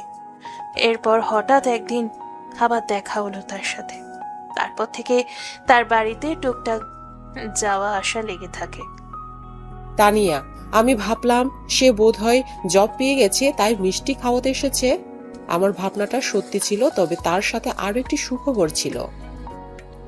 তখন পর্যন্ত জানতাম না তার প্রণয়ে অন্য এক নারীর নাম। সে খুশি মুখে সাবলীল ভাবে বললেন। সবাই অবাক হয়ে তাকিয়ে থাকে তানিয়ার দিকে। আবেগ থেকে কখন যে ভালোবাসায় পরিণত হয়েছে তা এই মেয়ে হয়তো বুঝতেই পারেনি। কেউ আর কিছু বলল না। তানিয়ার চোখ মুখ লাল হয়ে আছে। সাধারণত মানুষ যখন কান্না চেপে রাখে তখনই এমন হয়। সবাই চুপচাপ খেয়ে আবার ক্লাসে যায়। ভার্সিটি শেষ করে বাহিরে বের হয়ে দেখে রুদ্র নেই। স্পর্শী দীর্ঘশ্বাস নেয়। সবার মতো চলে যায়। স্পর্শীও একটা রিক্সা নিয়ে বাড়ির পথে যায়, কিন্তু কিছুটা রাস্তার মাঝে আসতেই 5-6টা ছেলের রিক্সা ঘিরে দাঁড়ায়। স্পর্শী ভ্রু কুচকে তাকায়। ছেলেগুলো একে অপরের দিকে তাকিয়ে স্পর্শীকে বলে, মেয়ে তো তাইলে বিয়ের বয়স হয়েছে। স্পর্শী উত্তর না দিয়ে উল্টো শুধায়, আপুর কাছে যাব। ছেলেগুলোর মধ্যে থেকে একজন এগিয়ে এসে দাঁত বের করে বিশ্রী হাসে। কোনো কথা না বলে স্পর্শী হাত ধরে টেনে নামিয়ে ওড়না টেনে নেয়। রিক্সাওয়ালা মামা এগিয়ে আসলে তাকে ধাক্কা দিয়ে ফেলে দেয়। স্পর্শী ছুটাছুটির চেষ্টা করলে শক্ত করে চেপে ধরে ছেলেটি, কামড়ে নোংরা ভাবে হাত ছোঁয়ায়। ভয়ে, লজ্জায়, অপমানে চোখে পানি চলে আসে, তবুও প্রাণপণে চেষ্টা করে ছেলেটার হাত সরানোর। ততক্ষণে ছেলেটার হাতের নোংরা ছোঁয়া দৃঢ় হয়। দুই পক্ষের তুমুল মারামারি দেখে বাকরুদ্ধ স্পর্শী ফ্যাল ফ্যাল করে তাকিয়ে আছে, দু হাত দিয়ে শক্ত করে ধরে আছে ওড়না। চোখ দুটো লাল হয়ে আছে, কোথা থেকে কি হয়ে গেল তা বুঝে আসে না স্পর্শীর। তখন যখন অচেনা ছেলেটার বাজে স্পর্শ দৃঢ় হচ্ছিল, ঠিক সে সময়ই কোথা থেকে আরো 10-12 জনের মতো দৌড়ে আসলো। স্পর্শীর হাত টেনে এক পাশে সরিয়ে দেয়। স্পর্শীর ওড়না তখনও সেই ছেলেটার হাতে। পরে আসা ছেলেগুলো একবারও স্পর্শের দিকে তাকায়নি, বরং যে ছেলেটা স্পর্শের ওড়না টেনে নিয়েছিল তার নাক বরাবর কয়েকটা ঘুষি দিয়ে ওড়না নিয়ে স্পর্শীকে দিয়েছে। স্পর্শের পুরো বিষয়টা হজম করতে সময় লাগে। ততক্ষণে আগের ছেলেগুলো মেরে আধমরা করে দিয়েছে পরে আসা ছেলেগুলো। স্পর্শের মাথায় হাজারটা চিন্তার পোকারা যখন নাড়া দিচ্ছে, তখন পেছন থেকে কেউ শক্ত করে টেনে ধরে স্পর্শের হাত। চমকে উঠে স্পর্শে, পেছনে ফিরে রৌদ্রকে দেখে খানিকটা শান্ত হয়, কিন্তু সেই শান্ত সময়টা বেশিক্ষণ টিকেনি। রুদ্রর দাবাং মার্কা থাপ্পড়ের শব্দে সবাই সেদিকেই তাকায়। স্পর্শে হতভম্ব, রৌদ্রের চোখে মুখের দিকে তাকিয়ে আটকে উঠে। চোখের মধ্যে রক্ত জমে গেলে যেমন হয় ঠিক তেমন অবস্থা। কপালের নীল রক ফুলে আছে, চুলগুলো একদম এলোমেলো অবস্থা। রুদ্র থাপ্পড় দিয়েই ক্ষান্ত হয়নি, শক্ত করে স্পর্শের বাহু চেপে ধরে। ব্যথায় আর্তনাদ করে উঠে স্পর্শী। রুদ্র দাঁতে দাঁত চেপে বলে, জেদ করে রেজাল্ট পেয়েছিস? খুশি এবার? শান্তি পেয়েছিস? স্পর্শী ফ্যাল করে চেয়ে রয়। জ্ঞান হওয়ার পর আজ পর্যন্ত কখনো রৌদ্র তাকে টাচও করেনি। ছোটবেলায় রৌদ্র তাকে প্রচুর জ্বালাতো, কিন্তু স্পর্শ একটু বড় হওয়ার পরই রৌদ্র স্পর্শের থেকে দূরত্ব রাখত। আর স্পর্শের মা মারা যাওয়ার পর তো আরোই স্পর্শীকে কোনোভাবে টাচ করতো না। থাপ্পড়টা হজম করতে খানিকটা সময় লাগলো।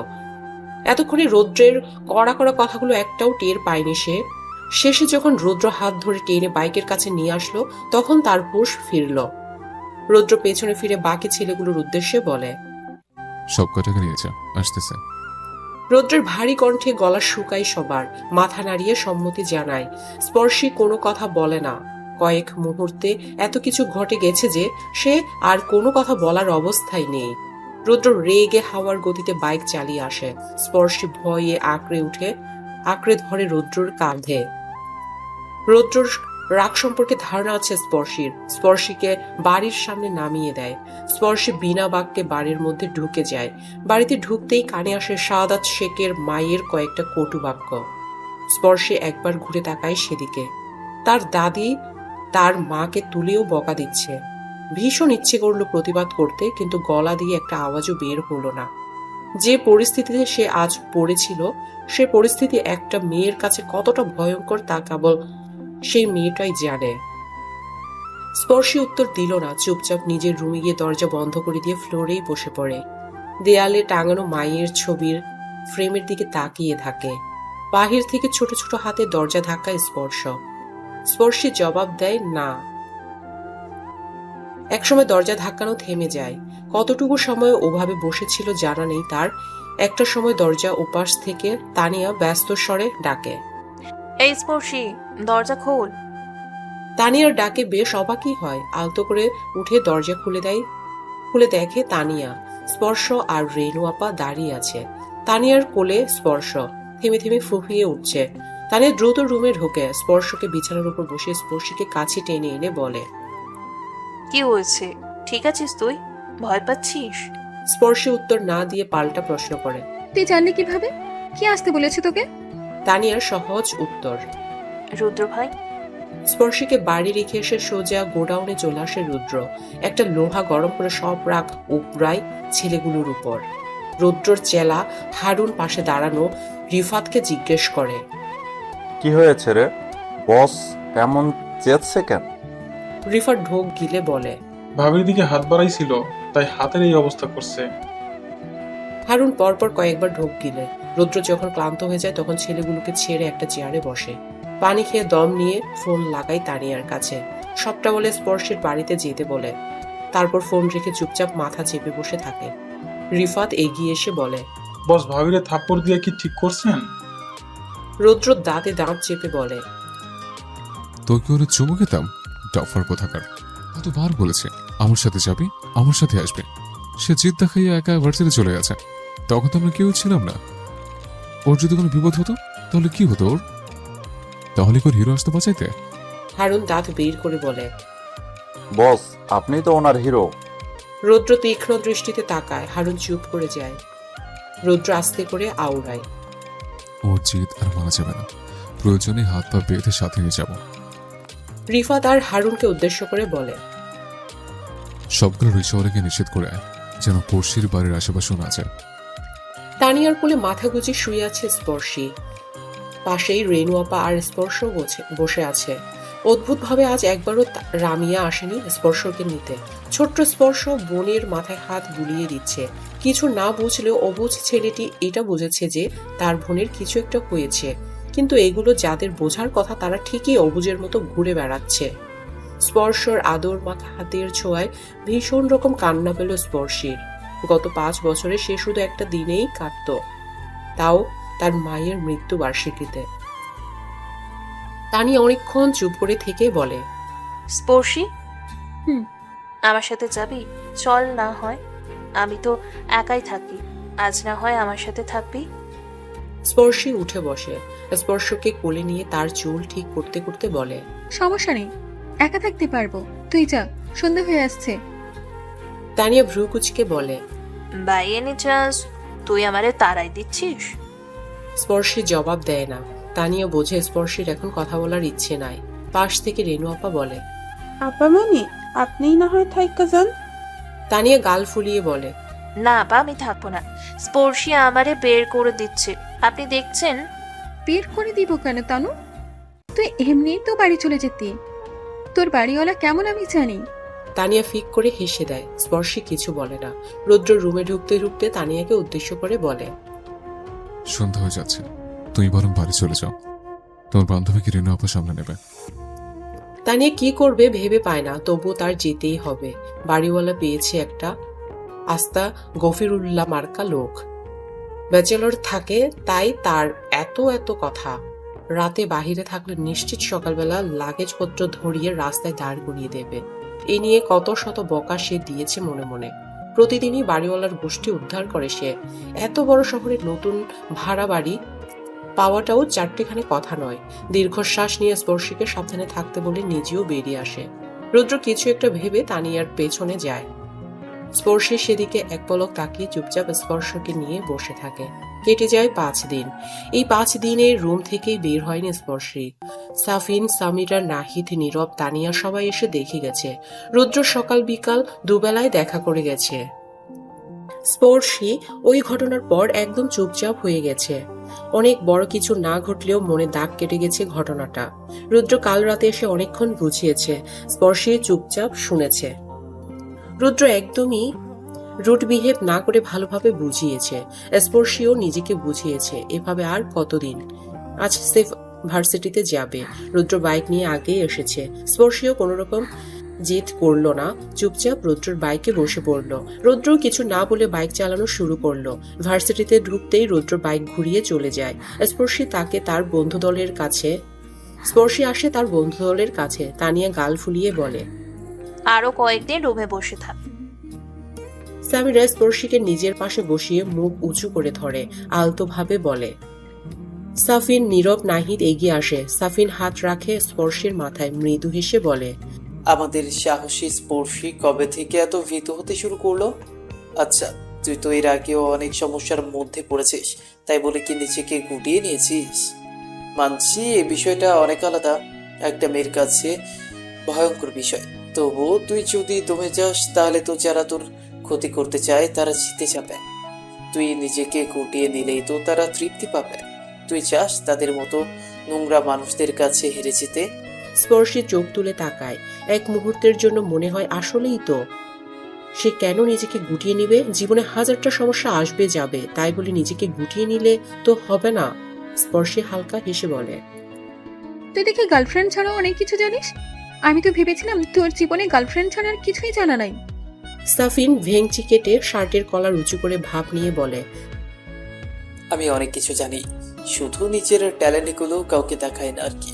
তানিয়া সাফিনের চুল টেনে দিয়ে বলে, 2 লাইনের ভাষণ দিয়ে নিজেকে আর তোমার বিদ্যাসাগর প্রমাণ করতে হচ্ছে না। হ্যাঁ, সাফিন আর তানিয়া ঝগড়া শুরু করে দেয়। 5 দিন পর বন্ধুদের খুনসুটি উপভোগ করছে স্পর্শী। নীরব সাফিন আর তানিয়াকে থামিয়ে স্পর্শীকে উদ্দেশ্য করে বলে, স্পর্শী, তুই জানিস তোকে যে ছেলেটা টাচ করেছিল ওর হাত কে যেন পুড়িয়ে দিয়েছে। আটকে উঠে স্পর্শী, স্বামীরা, তানিয়া। নাহিদ তড়িঘড়ি করে বলে, তোরে কে বললো? আরে আমি সেদিন রুদ্র ভাইয়ের জেলাদের বলতে শুনেছি। সাফিন তীক্ষ্ণ দৃষ্টিতে তাকিয়ে আস্তে করে বলে, তাহলে শিওর এটা রুদ্রফায়ের কাজ। বাবা গো বাবা, কি ডেঞ্জারাস। স্পর্শী ভাবনায় পড়ে যায়। এটা কি হলো? কে করলো? রুদ্র ভাই? কথাটা মাথায় আসতেই কেঁপে উঠে সে ফেল ফেল করে চেয়ে রয় গেটের বাহিরে দাঁড়ানো একটা পোড়া হাতের অন্ধ ভিক্ষুকের দিকে। ভার্সিটি থেকে বাড়িতে আসতেই লিভিং রুমে কয়েকজন অচেনা মানুষকে বসে থাকতে দেখে ভ্রু কুচকায় স্পর্শী। এক পলক সেদিকে তাকিয়ে 2 পা বাড়াতেই সাদাত শেখ ডাকে। পেছনে ফিরে স্পর্শী ভদ্র গলায় বলে, জি। সাদাত শেখ এগিয়ে যায় মেয়ের কাছে, ফিসফিস করে বলে, ওনারা তোমাকে দেখতে আসছে, ওখানে বসো, যাও। আর হ্যাঁ, সালাম দিবে কিন্তু। স্পর্শী আরো একবার পিছনে ঘুরে অপরিচিত লোকদের দিকে তাকায়। ঠোঁট চৌড়া করে হেসে ওড়না মাথায় জড়িয়ে নেয়। ব্যাগটা রেনুর হাতে ধরিয়ে দিয়ে পাত্রপক্ষের সামনে গিয়ে বড় করে সালাম দেয়। এতে অবশ্য পাত্রপক্ষ বেশ খুশি। স্পর্শী বসতে বলা হলে সেও বসে পড়ে। পাত্রের মা স্পর্শীর থুতনিতে হাত দিয়ে মুখটা একটু উপরে তুলে বলে, মাশাআল্লাহ, মেয়ে তো ভীষণ সুন্দর। তা মা, তোমার নাম কি? স্পর্শী শান্ত গলায় বলল, জি, সায়ন্তিকা স্পর্শী। কোন ক্লাসে পড়ো? অনার্স প্রথম বর্ষ। পাত্রের মা কিছু বলার আগেই পাত্রের বাবা বলে উঠলেন। পাশ থেকে পাত্র নিজের বাবাকে থামিয়ে বললেন, বাবা, এখনো তেমন কোনো বয়স হয়নি, উনি অনেকটাই ছোট। পাত্রের মা চোখ রাঙিয়ে ছেলের উদ্দেশ্যে বললেন, তামিম, তুমি চুপ থাকো।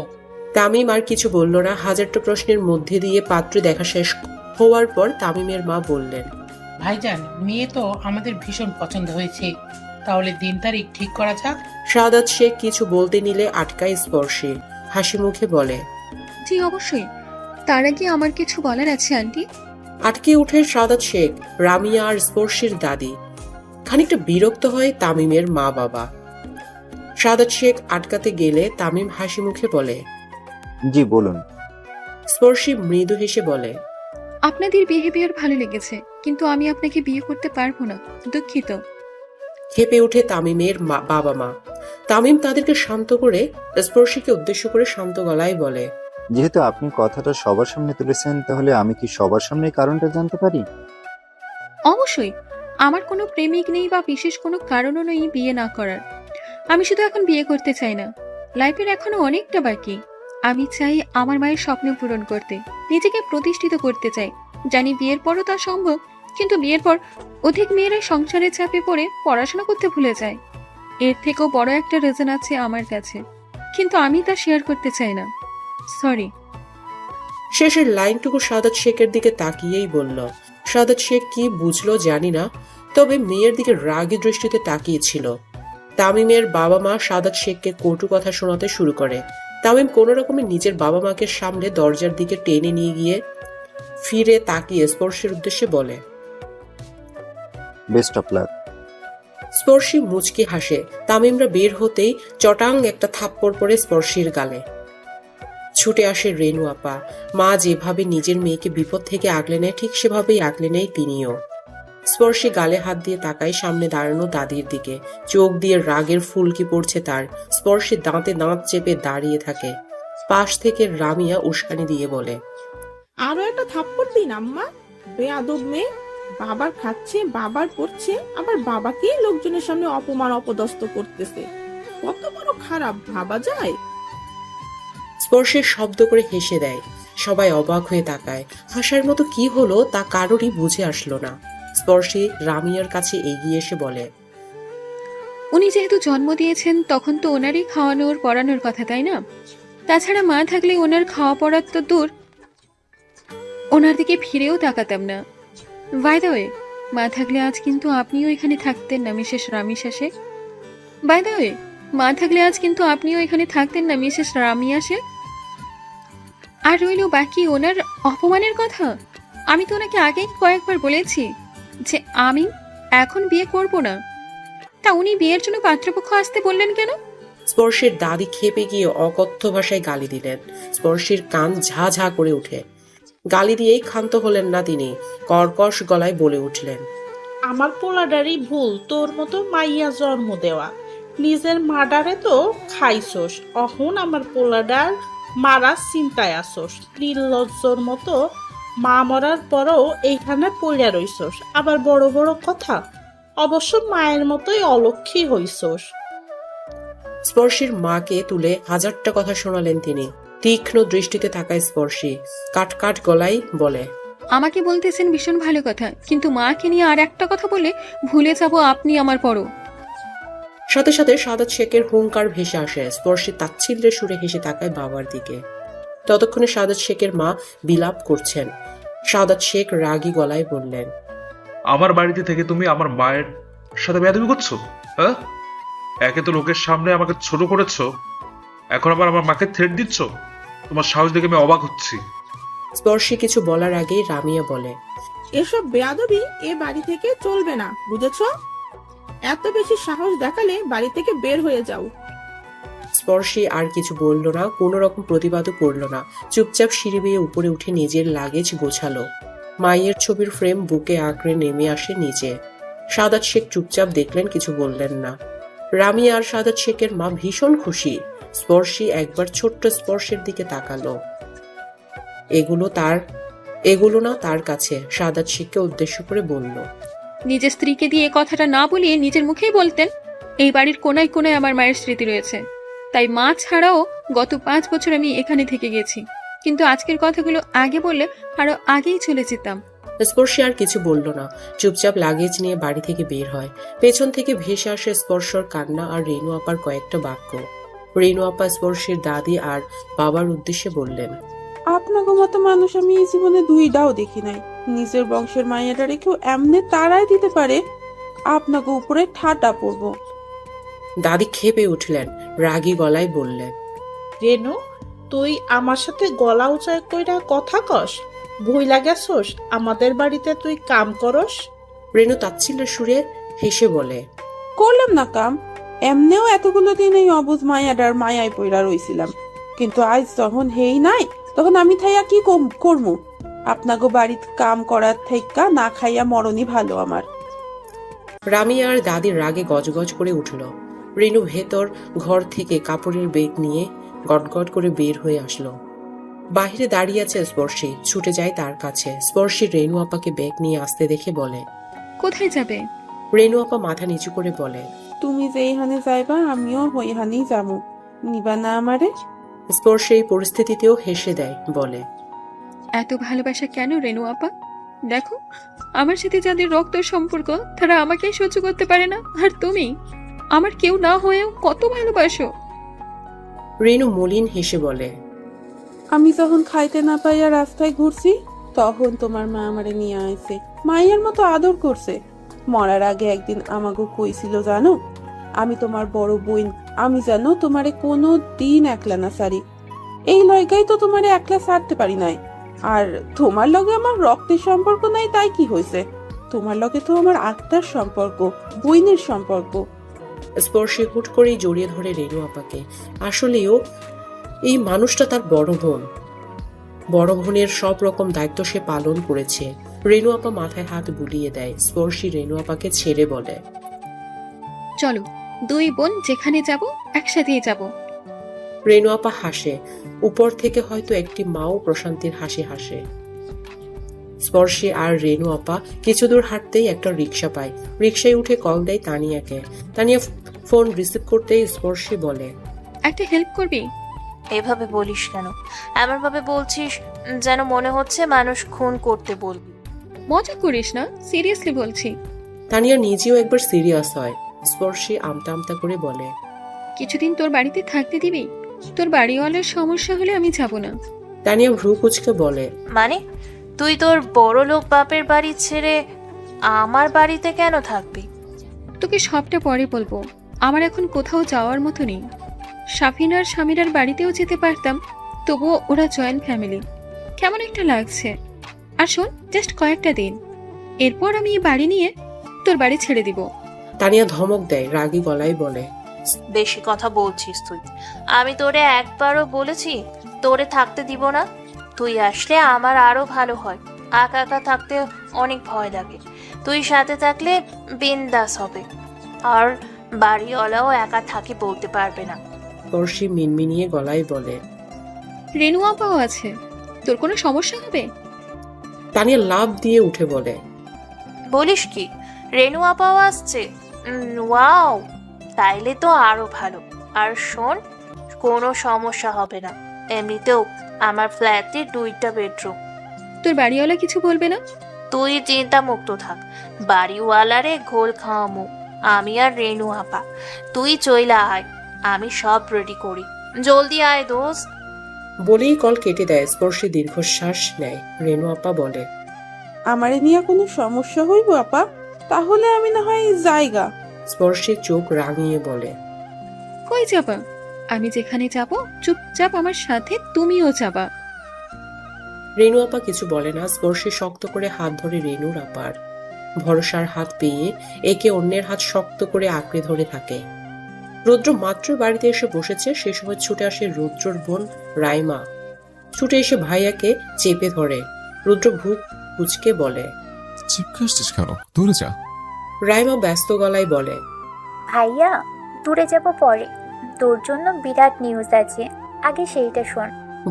রুদ্র কপালে ভাঁজ ফেলে তাকায়। রাইমা ব্যস্ত গলায় ফিসফিস করে বলে। পড়শি আপুকে বাড়ি থেকে বের করে দিয়েছে ভাইয়া। আম্মু মাত্র নানুর সাথে কথা বলছিল, আমি নিজ কানে শুনেছি। চমকে উঠে রুদ্র। সে সময় ফোন বেজে ওঠে। হারুনের কল দেখে দ্রুত রিসিভ করে উপাস থেকে ব্যস্ত কণ্ঠে হারুন বলে। বস, ভাবি কি কোথাও যাচ্ছে? না মানে লাগেজ নিয়ে বের হলো দেখলাম। রুদ্র আর দাঁড়ায় না, ফোন কানে নিয়ে হাঁটা লাগায়। হারুনকে স্পর্শের খোঁজ রাখতে বলে নিজেও বাইক নিয়ে ফের দৌড় লাগায়। সব তো ঠিকই ছিল, হঠাৎ কি হলো? রুদ্র সোজা শেখ বাড়িতে আসে। হন্তদন্ত পায়ে বাড়ির মধ্যে ঢুকতেই দেখতে পায় লিভিং রুমে বসা সাদাত শেখ, রামিয়া আর স্পর্শের দাদি। স্পর্শ কান্না করছে। রামিয়া থামানোর চেষ্টা করলেও কিছুতেই থামাতে পারছে না। রুদ্র ভ্রু কুঁচকে একবার সবার দিকে তাকে স্পর্শকে কোলে নেয়। স্পর্শ রুদ্রকে পেয়ে আরো জোরে কান্না করতে শুরু করে। রুদ্র স্পর্শকে থামাতে থামাতে বলে। কাছিস কেন? কি হয়েছে? স্পর্শ কান্নারত অবস্থাতেই ভাঙা ভাঙা ভাবে বলে। আপুর কাছে যাব। রুদ্র দীর্ঘশ্বাস ফেলে বলে। আমি নিয়ে যাবো, কান্না থামো। সাথে সাথে কান্না বন্ধ হয়ে যায় স্পর্শের। রুদ্র স্পর্শকে কোলে নিয়েই সোফাতে বসে। সাদাত শেখ রীতিমতো ঘামছে। খবরটা যে রুদ্রর কানে পৌঁছে গেছে তার ঢের বুঝতে পারছে। ভাগ্নে তার আগুনের গোলার চেয়ে কম কিছু নয়। রুদ্র আর চোখে মামার ঘাম দেখে গম্ভীর স্বরে শুধায়। বসে কই? সাদাত শেখ ঢোক গিলে। পাশ থেকে স্পর্শের দাদি বলে। ওই মাইয়া কই, আমরা কেমনে কমু? কই গেছে ওই জানে। রুদ্র তীক্ষ্ণ দৃষ্টিতে তাকায়। জোর গলায় রেনু আপা বলে ডাকে। রামিয়া বলে। রেনুও নেই। রুদ্র ভ্রু কুচকায়। স্পর্শকে কোল থেকে নামিয়ে হাসি দিয়ে বলে।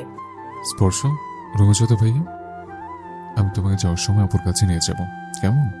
স্পর্শ মাথা নাড়িয়ে ছোট ছোট পায়ে সিঁড়ি দিয়ে উপরে চলে যায়। স্পর্শকে যতক্ষণ দেখা গেছে ততক্ষণ চুপ থাকে রুদ্র। এরপর টান টান হয়ে বসে। শার্টের সবগুলো বোতাম খুলে এসির পাওয়ার বাড়ায়। হাতের ঘড়ি খুলে টি টেবিলের উপর রাখে। শান্ত গলায় বলে। জানেন মামা, আপনাকে দেখলে আমার খুন করতে ইচ্ছে করে, কিন্তু সবসময় পড়শির জন্য দৌড়ে যেতাম। আপনার মতো কোলাঙ্গার আমি এ জীবনে একটাও দেখিনি। সাদাত শেখ জ্বলে উঠে হুঙ্কার দিয়ে বলে। রুদ্র। রুদ্র রাগে চোখে তাকায়। হাত মুষ্টিবদ্ধ করে চোখে চোখ রাখে। বলে। আওয়াজ নিচে। আপনার সাহস দেখে আমি অবাক মামা। নিজের মেয়েকে বাড়ি থেকে বের করে দিলেন কিভাবে? কলিজা কাঁপে নাই? ছাড়, আপনার কথা বাদ দেন। সব কথা বড় কথা, রুদ্রর কথা মাথায় আসে নাই? কি ভাবছেন আমি কিছু জানতে পারবো না? রামিয়া ঢোক গিলে।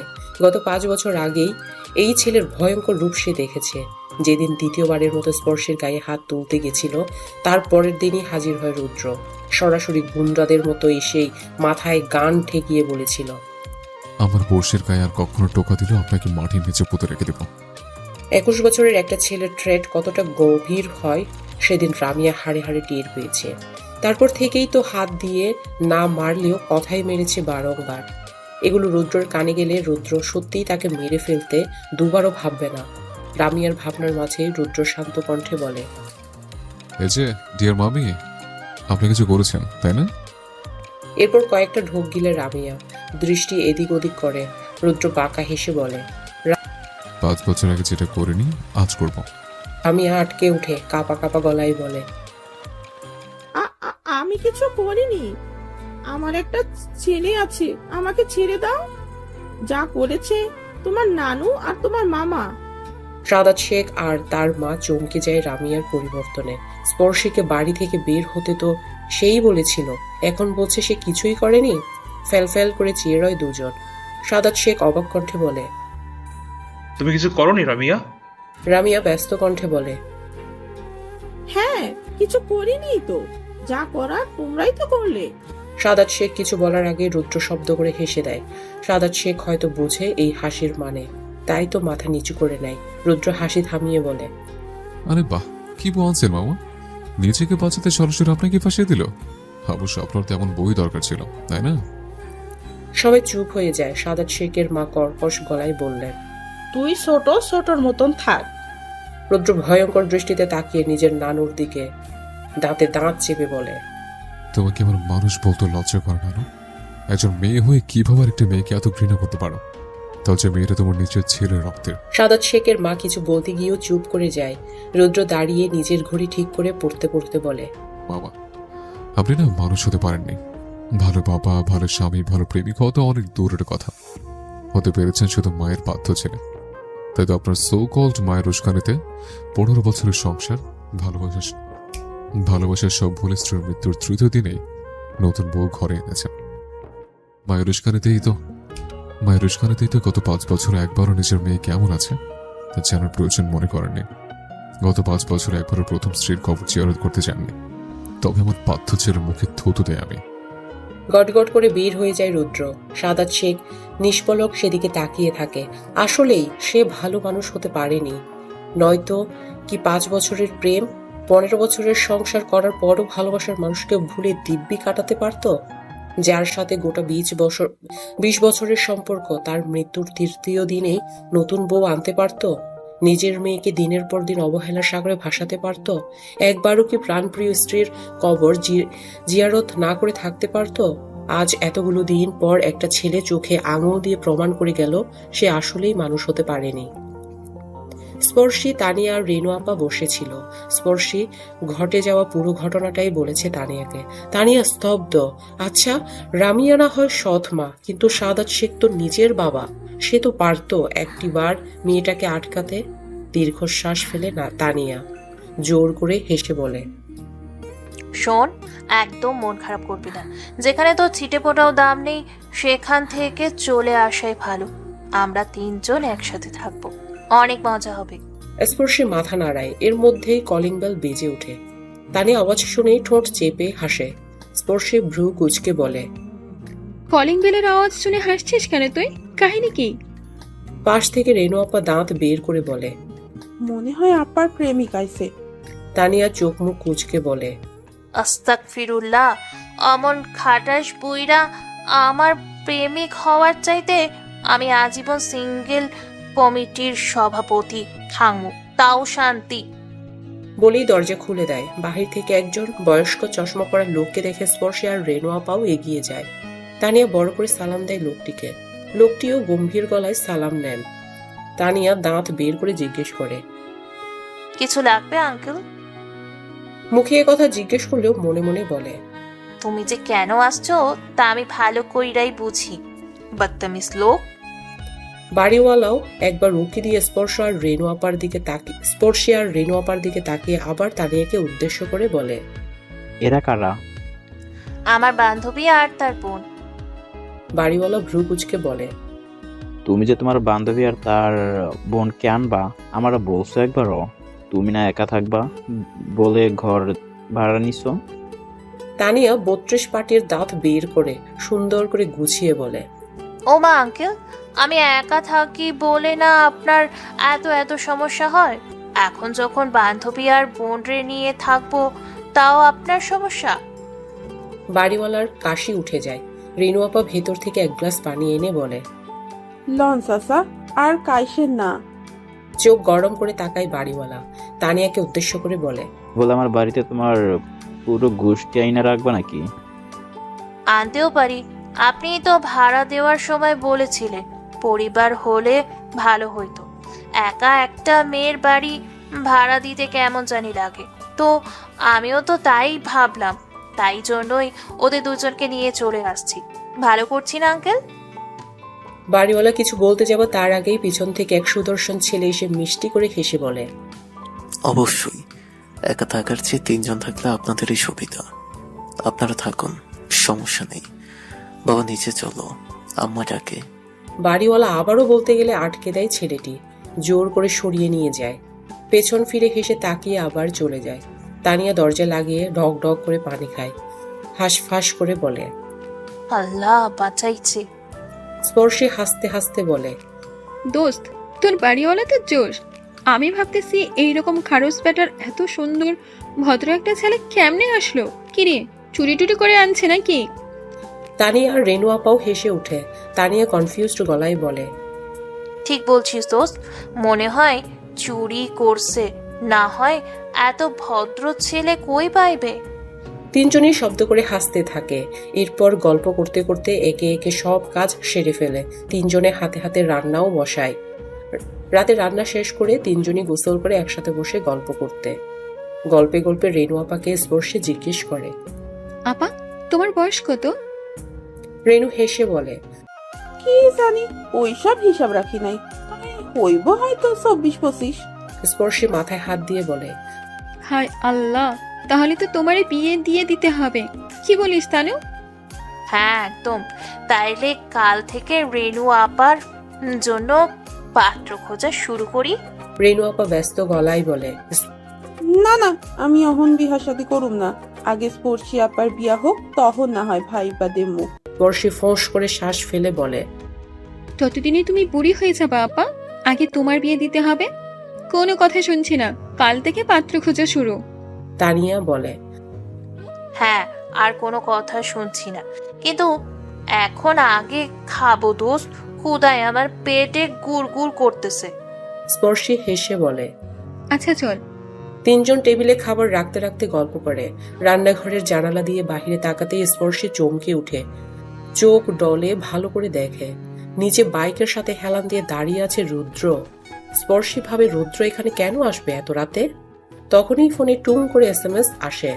তানিয়া জোরে ডাকে স্পর্শীকে, বলে, স্পর্শী, তোর ফোন বেজে একবার কেটেও গেছে, জলদি আয়। স্পর্শী দৌড়ে যায়।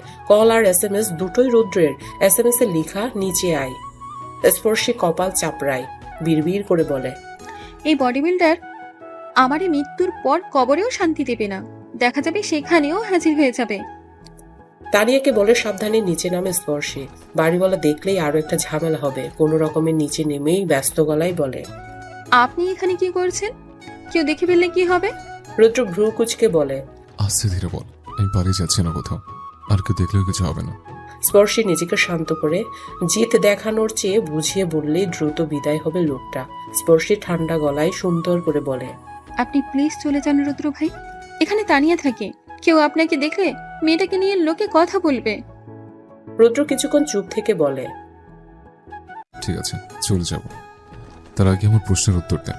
স্পর্শীর রাগ হয়, তবুও নিজেকে সামলে বলে, কি প্রশ্ন? তুই আমাকে একবারও জানানে না কেন যে তোকে মা বাবা বাড়ি থেকে বের করে দিয়েছে? স্পর্শী হাত বগল দেওয়া করে বলে, বললে কি হতো? কিছু না হলেও বললে তো কোনো ক্ষতি হতো না, তাই না? আমার প্রয়োজন মনে হয়নি, তাই জানাইনি। রুদ্র কিছু বলে না, চুপচাপ বাইকে উঠে বাইক স্টার্ট দিয়ে বলে, তানের সাথে একসাথে যাবি আর একসাথে আসবে। বলেই বাইক ছুটিয়ে চোখের নিমিষে হাওয়া হয়ে যায়। দীর্ঘশ্বাস ফেলে স্পর্শী বিড়বিড় করে আওড়ায়, ছাড়া আপনি আর আপনার মামার মধ্যে পার্থক্য কি? কিছুই না। আপনি অদ্ভুত রুদ্র ভাই, আপনি কেন অবুজের মতো জিদ নিয়ে বসে আছেন? কবে বুঝবেন স্পর্শী রুদ্রের জন্য নয়? উপর থেকে তানিয়া একবার স্পর্শী আর একবার রুদ্রের যাওয়ার পানে চেয়ে থাকে, ঠোঁট কামড়ে হেসে বলে। সকাল সকাল স্পর্শী, তানিয়া রেনু আপার হাতে হাতে রান্না করে নিল। দুজনেই ভার্সিটিতে যাবে, বাড়ি থাকবে শুধু রেনু আপা। রেনু আপাকে সব বুঝিয়ে দিয়েই দুজনেই খেয়ে বের হয় ভার্সিটির উদ্দেশ্যে। সিঁড়ি বেয়ে নিচে আসতেই দেখা পায় বাড়িওয়ালার ছেলে নাইমের সাথে। নাইম তখন অফিসের উদ্দেশ্যে বের হয়েছে কেবল। তানিয়া আর স্পর্শীকে একসাথে দেখে শুধু সৌজন্যমূলক হাসলো। স্পর্শী আর তানিয়াও কথা বাড়ালো না, দুজনেই কিছুটা হেঁটে গলি পার করে। কথায় কথায় তানিয়া পিঞ্চ মেরে বলে, আজ তোর বডি বিল্ডার নিতে আসলো না? স্পর্শী ভ্রু কুচকে বলে, আমার বডি বিল্ডার মানে?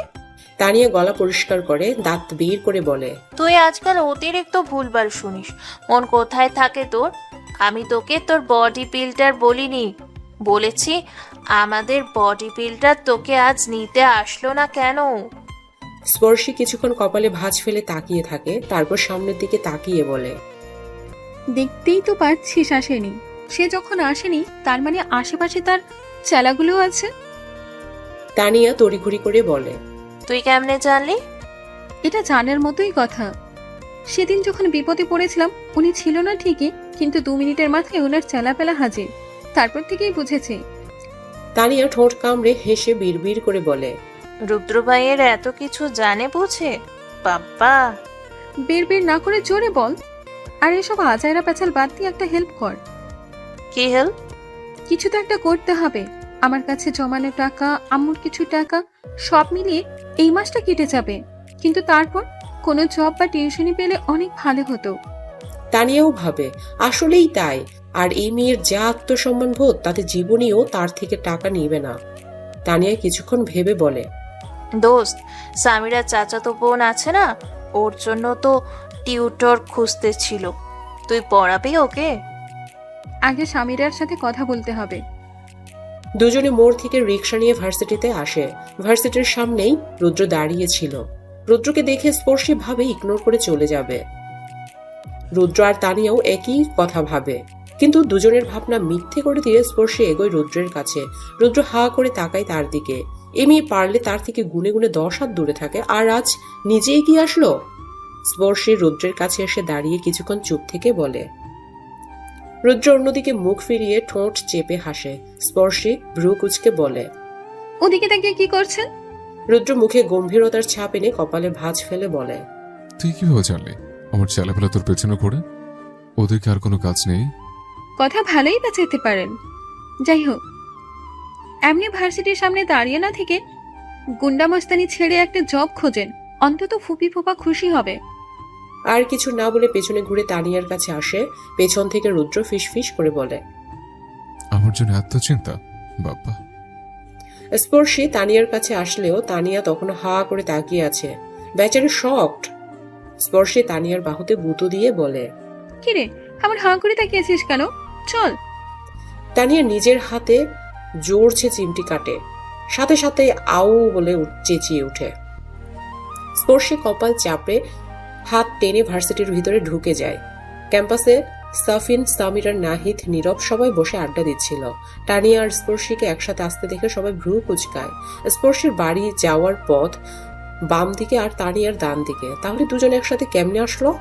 সবার ভাবনার মাঝে স্পর্শী আর তানিয়া এসে সবার পাশে বসে। সামিরা সন্দিহান গলায় বলে, কি রে বান্ধবী, দুইজন একসাথে কেমনে? স্পর্শী দীর্ঘশ্বাস নেয়, বলে, বলতেছি, তার আগে বল, তোর কোন চাচাতো বোনের জন্য যেন টিউটর খুঁজছিলি, পেয়েছিস? সামিরা কিছুটা চেপে বসে স্পর্শের কাছে ভ্রু কুচকে বলে, তুই কেন জিজ্ঞাসা করছিস? তুই কি ওর টিউটর পেয়েছিস? আচ্ছা দোস্ত, ছেলে নাকি মেয়ে রে? সামিরা শেষের প্রশ্নটা খুশিতে গদগদ হয়ে করে। স্পর্শী ঠাস করে একটা থাপ্পড় দেয় সামিরার হাতে, বলে, সবসময় ছেলে না খুঁজে সিরিয়াস হ, আমি তোর চাচাতো বোনকে পড়াবো। সবাই উৎসুক দৃষ্টিতে তাকায়। নাহিদ বলে, তোর বাপের কি টাকার অভাব পড়ছে যে তুই টিউশনি করাবি? তানিয়া সবাইকে চুপ করিয়ে ধীরে ধীরে সবটা বলে। সব শোনার পর সবাই চুপ হয়ে যায়। সামিরা নিজেকে সামলে হাসার চেষ্টা করে বলে, চিন্তা করিস না দোস্ত, আমি আজকেই কাকিকে বলবো তোর কথা। স্পর্শী কিছু বলে না। একটা টিউশনিতে তো আর হবে না, সে আর রেনু আপা একসাথে থাকবে। আর তার আরো কিছু করতে হবে। স্পর্শীকে চিন্তা করতে দেখে সবাই হয়তো কিছুটা আন্দাজ করতে পারে। নীরব পাশ থেকে বলে, তুই চিন্তা করছিস কেন? আমি তোকে স্টুডেন্ট খুঁজে দেব, একদম চিন্তা করিস না। সাফিন নীরবের কাঁধে হাত দিয়ে বলে, আজকে প্রথম কাজের কথা বললি। সবাই সাফিনের বলার ধরনে হেসে দেয়। নীরব মুখ ফুলায়। এমন একটা বন্ধু মহলের জন্য স্পর্শী হাজারবার শুকরিয়া আদায় করে। যেখানে পরিবারের মানুষগুলো তাকে পর করে দিয়েছে, সেখানে বন্ধুগুলো একে একে পাশে দাঁড়াচ্ছে। এমন বন্ধু বান্ধব কজন পায়? কেটে গেছে 15 দিন। স্পর্শী স্বামীরার চাচাতো বোনের সাথে আরো একজনকে পায় পাড়ায়। স্পর্শীর স্বামীরা চাচাতো বোনের সাথে আরো একজনকে পড়ায়।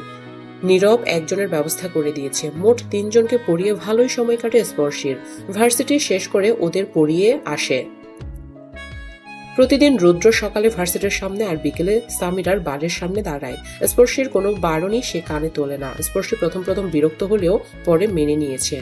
প্রতিদিনের মতো আজও সামিরার চাচাতো বোনকে পড়িয়ে বাড়ি থেকে বের হতেই রুদ্রকে দাঁড়িয়ে থাকতে দেখে।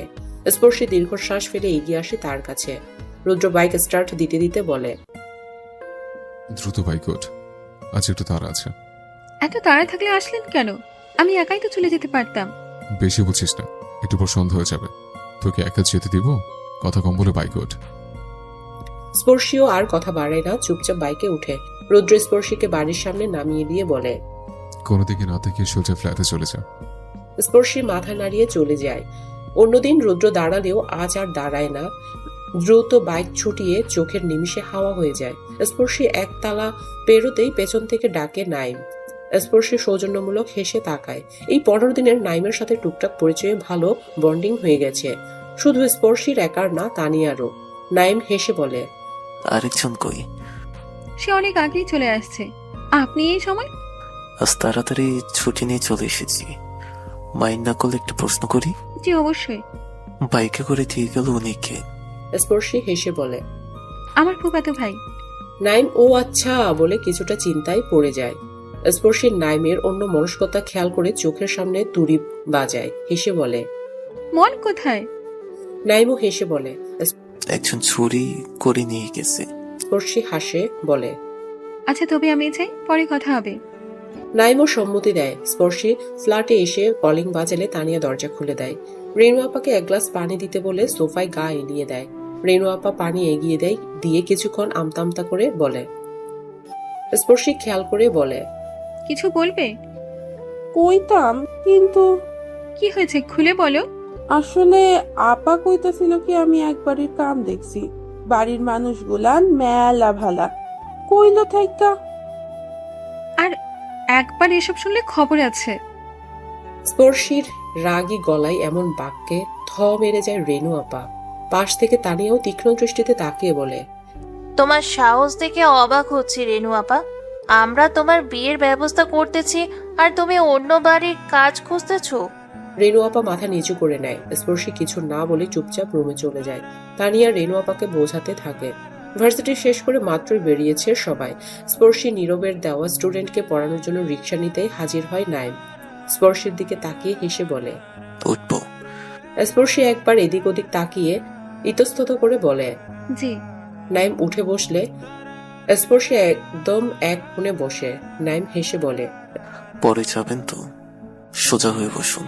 স্পর্শী সৌজন্যমূলক হেসে বলে, ইটস ওকে। আপনি এই সময়? ভাবলাম আপনার সাথে একটু ঘোরা যাক। আমার তো টিউশনই আছে। অন্য স্পর্শীকে থামিয়ে নাইম বলে, কোনো কথাই শুনছি না। আপনার বেশি সময় নষ্ট করব না। এসেছি যখন, প্লিজ। কিন্তু আরে সামনে একটা ফুচকার দোকান আছে, অন্তত 1 প্লেট ফুচকা প্লিজ। স্পর্শী কি করবে ভেবে পায় না। এই লোকটা সাহায্যের জন্যই তো এখনো তানিয়ার বাড়িতে থাকতে পারছে সে। নয়তো বাড়িওয়ালা সেদিনই বের করে দিত হয়তো। এভাবে মুখের উপর নিষেধ করে দিবে? ব্যাপারটা কি ভালো দেখায়? অনেক ভেবে সে হ্যাঁ করে দেয়। এক মুহূর্তের জন্য ভুলে যায় রুদ্র নামক ভয়ঙ্কর মানুষটির কথা। নাইম খুশি মনে রিক্সা চালককে ফুচকার দোকানের সামনে দাঁড়াতে বলে। ফুচকার দোকানের সামনে রিক্সা দাঁড়াতেই দুজন নামে। নাইম 2 প্লেট ফুচকার অর্ডার দিয়ে স্পর্শের সাথে গল্প জুড়ে দেয়। স্পর্শী বারবার সময় দেখছে, দেরি হয়ে গেলে সমস্যা। নাইম স্পর্শের অস্থিরতা খেয়াল করে বলে, রিল্যাক্স, কিচ্ছুটি দেরি হবে না। স্পর্শী কিছু না বলে হাসার চেষ্টা করে, নাইমের সাথে গল্পে মেতে ওঠে। এর মধ্যেই ফুচকা দিয়ে যায় ফুচকাওয়ালা। দুজনেই হেসে হেসে খেতে শুরু করে আর গল্প করে। স্পর্শী কেবল দুটো ফুচকা মুখে পড়েছে, সে সময়ই ঠাস করে থাপ্পড় পড়ে তার গালে। গাল জ্বালা করে ওঠে। এক মুহূর্তের জন্য মনে হয় দুনিয়া অন্ধকার হয়ে গেছে। হাত থেকে ফুচকার প্লেট ততক্ষণে পড়ে গেছে। নাইম তাড়াতাড়ি আগলে নেয় স্পর্শীকে। স্পর্শী মাথা তুলে রুদ্রকে দেখেই আটকে ওঠে। দ্বিতীয়বারের মতো থাপ্পড় খেয়ে সে হতভম্ব। নাইম স্পর্শীকে আগলে নিয়েছে, বিষয়টা যেন হজম করতে পারে না। খেপা রুদ্র, চোখ দিয়ে আগুনের ফুলকি পড়ছে। স্পর্শী নাইমের হাত ছাড়িয়ে কেবল দুপা এগিয়েছে রুদ্রের দিকে, আর সাথে সাথে নাইমের নাক বরাবর ঘুষি পড়ে। সামনে নাইম ছিটকে পড়ে আছে, অন্যদিকে রুদ্র ভয়ঙ্কর রূপ নিয়ে দাঁড়িয়ে আছে। কাকে ছেড়ে কাকে সামলাবে কিছুই মাথায় আসলো না। তার উপর তার নিজের গালও জ্বালা করতেছে। ফুচকাওয়ালা ভয়ে কাছে আসছে না। স্পর্শী সব দ্বিধা দ্বন্দ্ব পাশে রেখে রুদ্রর হাত চেপে ধরে কোনো রকম আতঙ্ক নিয়ে বলে, ওনাকে আর মারবেন না প্লিজ। রুদ্র অগ্নি দৃষ্টি নিয়ে তাকায়। রাস্তা থেকে কয়েকজন লোক দৌড়ে আসে স্পর্শীদের কাছে। নাইমের নাক দিয়ে গলগল করে রক্ত পড়ছে। সে সময়ই হারুন আর রিফাতও ছুটে আসে। একটা হই হুল্লোড় শুরু হয়ে যায়। লোকজন নাইমকে ধরছেও না, আবার রুদ্রকেও কথা শোনাতে ছাড়ছে না। স্পর্শী কাপা কাপা গলায় হারুন আর রিফাতের উদ্দেশ্যে বলে, ওনাকে প্লিজ শান্ত করুন। নাইম ভাইকে এখনই হসপিটালে না নিলে ঝামেলা বাড়বে, কিন্তু ওনাকে দেখে মনে হচ্ছে না যে উনি সহজে থামবে। স্পর্শীর করুণ অবস্থা আর গালের হাল দেখে দুজনে মেনে নেয়। আস্তে করে বলে, আপনি চিন্তা করেন না, আমরা বসরে দেখতাছি। স্পর্শী কৃতজ্ঞতার দৃষ্টিতে তাকিয়ে রুদ্রকে ছেড়ে ছুটে যায় নাইমের কাছে। খেপা রুদ্র আরো খেপে ওঠে। এগোতে নিলে দুপাশ থেকে জাপটে ধরে হারুন আর রিফাত। হারুন আতঙ্কিত কণ্ঠে বলে, বস, ভাবি অনেক আতঙ্কে আছে, প্লিজ শান্ত হন। ভাবির গালের অবস্থা এমনিই খারাপ, 5 আঙ্গুলের ছাপ স্পষ্ট বোঝা যাচ্ছে। রুদ্র রাগে দৃষ্টিতে তাকায়, দাঁতে দাঁত চেপে বলে, ছাড় হারুন, শালার আজ কোরবানি করে দেব। আমার পুরুষের দিকে নজর দিয়েছে। হারুন আর রিফাত অনেক কষ্টে টেনে সরিয়ে নিয়ে যায়। ততক্ষণে স্পর্শী নাইমকে নিয়ে হসপিটালের উদ্দেশ্যে রওনা দিয়েছে। অতিরিক্ত ব্লিডিং এর জন্য নাইম সেন্স হারায়। রাগের চেয়ে বর্তমানে ভয়টাই বেশি কাজ করছে স্পর্শীর। যদি নাইমের কিছু হয়ে যায়। হসপিটালের করিডোরে বসে স্পর্শী কল দেয় নীরব আর সামিরাকে। দুজনকেই বলে দেয় একটু স্টুডেন্টের প্যারেন্টসের সাথে কথা বলতে। আজ সে পড়াতে যাবে না। প্রচন্ড টেনশন নিয়ে দেওয়ালে মাথা ঠেকিয়ে বসে থাকে। কি হতে কি হয়ে গেল? নাইম এখন ঠিক আছে, সেন্সও ফিরেছে। ঘন্টাখানেক বাদে নাইমকে নিয়ে বাড়ির পথে রওনা দেয় স্পর্শী। লজ্জায় কিছু বলতে পারে না। নাইমকে তাদের ফ্ল্যাটে পৌঁছে দিয়ে নিজেও চলে আসে তানিয়ার ফ্ল্যাটে। তানিয়া এত তাড়াতাড়ি স্পর্শীকে ফিরে আসতে দেখে বলে, কিরে আজ এত তাড়াতাড়ি? রান্নাঘর থেকে রেনু আপা একবার রুকি দিয়ে পানি নিয়ে আসে। স্পর্শী ঢকঢক করে পানি শেষ করে। কাপা কাপা গলায় কিছু বলতে নিলেই তানিয়া স্পর্শীর গালে হাত দেয়। 4 আঙ্গুলের স্পষ্ট ছাপে কপাল কুঁচকে যায়। সন্ধিহান গলায় শুধায়, তোকে কেউ থাপ্পড় মেরেছে? তোর গালে কিসের দাগ? স্পর্শী তানিয়ার হাত সরায়, নিজেকে সামলে বলে, আজ অনেক কিছু হয়ে গেছে তানু, জানি না এর পরিণতি কি হবে। এর মধ্যেই কলিং বেল বেজে উঠে। স্পর্শী কেঁপে উঠে। তানিয়া একবার স্পর্শী আর একবার দরজার দিকে তাকায়। রেনু আপা ততক্ষণে চুলা বন্ধ করে স্পর্শীর কাছে এসে বসে। তানিয়া দরজা খুলতেই হুড়মুড় করে ঢুকে পড়ে বাড়িওয়ালা আর তার বউ। তানিয়া ভ্রু কুচকে বলে, কি হয়েছে আঙ্কেল, এভাবে ঘরের মধ্যে ঢুকে পড়ছেন কেন? বাড়িওয়ালা তেতে উঠে স্পর্শের দিকে আঙুল তুলে বলে, আমার ছেলে তোমাদের এখানে থাকার ব্যবস্থা করে দিল, আর তুমি মেয়ে আমার ছেলেকে ওই গুন্ডার হাতে মার খাওয়ালে। স্পর্শী মাথা নিচু করে নেয়। বাড়িওয়ালা আর তার বউ হাজারটা কথা শোনায়। স্পর্শীর জবাবে কি বলবে খুঁজে পায় না। কোন রকমে ভাঙা ভাঙা ভাবে বলে, আমি দুঃখিত আঙ্কেল, আমি বুঝতে পারিনি এমন কিছু হয়ে যাবে। পাশ থেকে তানিয়া বলে, ওয়েট, কি হচ্ছে স্পর্শী? আর আঙ্কেল, নাইম ভাই ওদের এখানে থাকার ব্যবস্থা করেছে, কথাটার মানে কি? এখানে আমি থাকি একা, হতে পারে আপনার ফ্ল্যাট, কিন্তু ভাড়াটিয়াতে আমি। কাকে রাখবো না রাখবো তা আমার ব্যাপার। বাড়িওয়ালার বউ দাঁতে দাঁত চেপে বলে, কত বড় বেয়াদব মেয়ে দেখেছো? একে তো তোমার বান্ধবীর জন্য আমার ছেলে মার খেয়ে বাড়ি ফিরলো, আর তুমি বড় বড় কথা বলতেছো। বলি, তোমাদের কি লজ্জা শরম নেই? তানিয়া কিছু বলতে নিলে আটকে দেয় স্পর্শী। রাগে তার শরীর রি করছে, তবুও নিজেকে সামলে বলে, ওর কথায় কিছু মনে করবেন না আন্টি। বাড়িওয়ালা বলে। স্পর্শী শান্ত গলায় বলে, এবারের মতো মাফ করে দিন আঙ্কেল, আর কখনো এমন হবে না। আর কখনো এমন কিছু হলে আমরাই চলে যাব। রেনুও অনুরোধ করলো। দুজনের কেউই চায় না তাদের জন্য তানিয়ার থাকার জায়গাটাও চলে যাক, তাই তো এমন অনুরোধ। অনেক তর্ক বিতর্কের শেষে গিয়ে বাড়িওয়ালা গম্ভীর গলায় বললেন, ঠিক আছে, এবারের মতো থেকে যাও। আর কখনো ওই ছেলেকে বাড়ির আশেপাশে দেখলে তোমাদের 1 মিনিটও থাকতে দেব না এখানে। আর কিছু না শুনেই চলে যায় বাড়িওয়ালা আর তার বউ। তানিয়া ফোঁস করে উঠে স্পর্শের দিকে তাকিয়ে রাগী গলায় বলে, রেনু আপা, আর তুই মাপ কেন চাইলি ওদের কাছে? তোদের কি দোষ? আপনারা ভালো থাকবেন, সুস্থ থাকবেন। আজকের মতো বিদায় নিচ্ছি, ধন্যবাদ।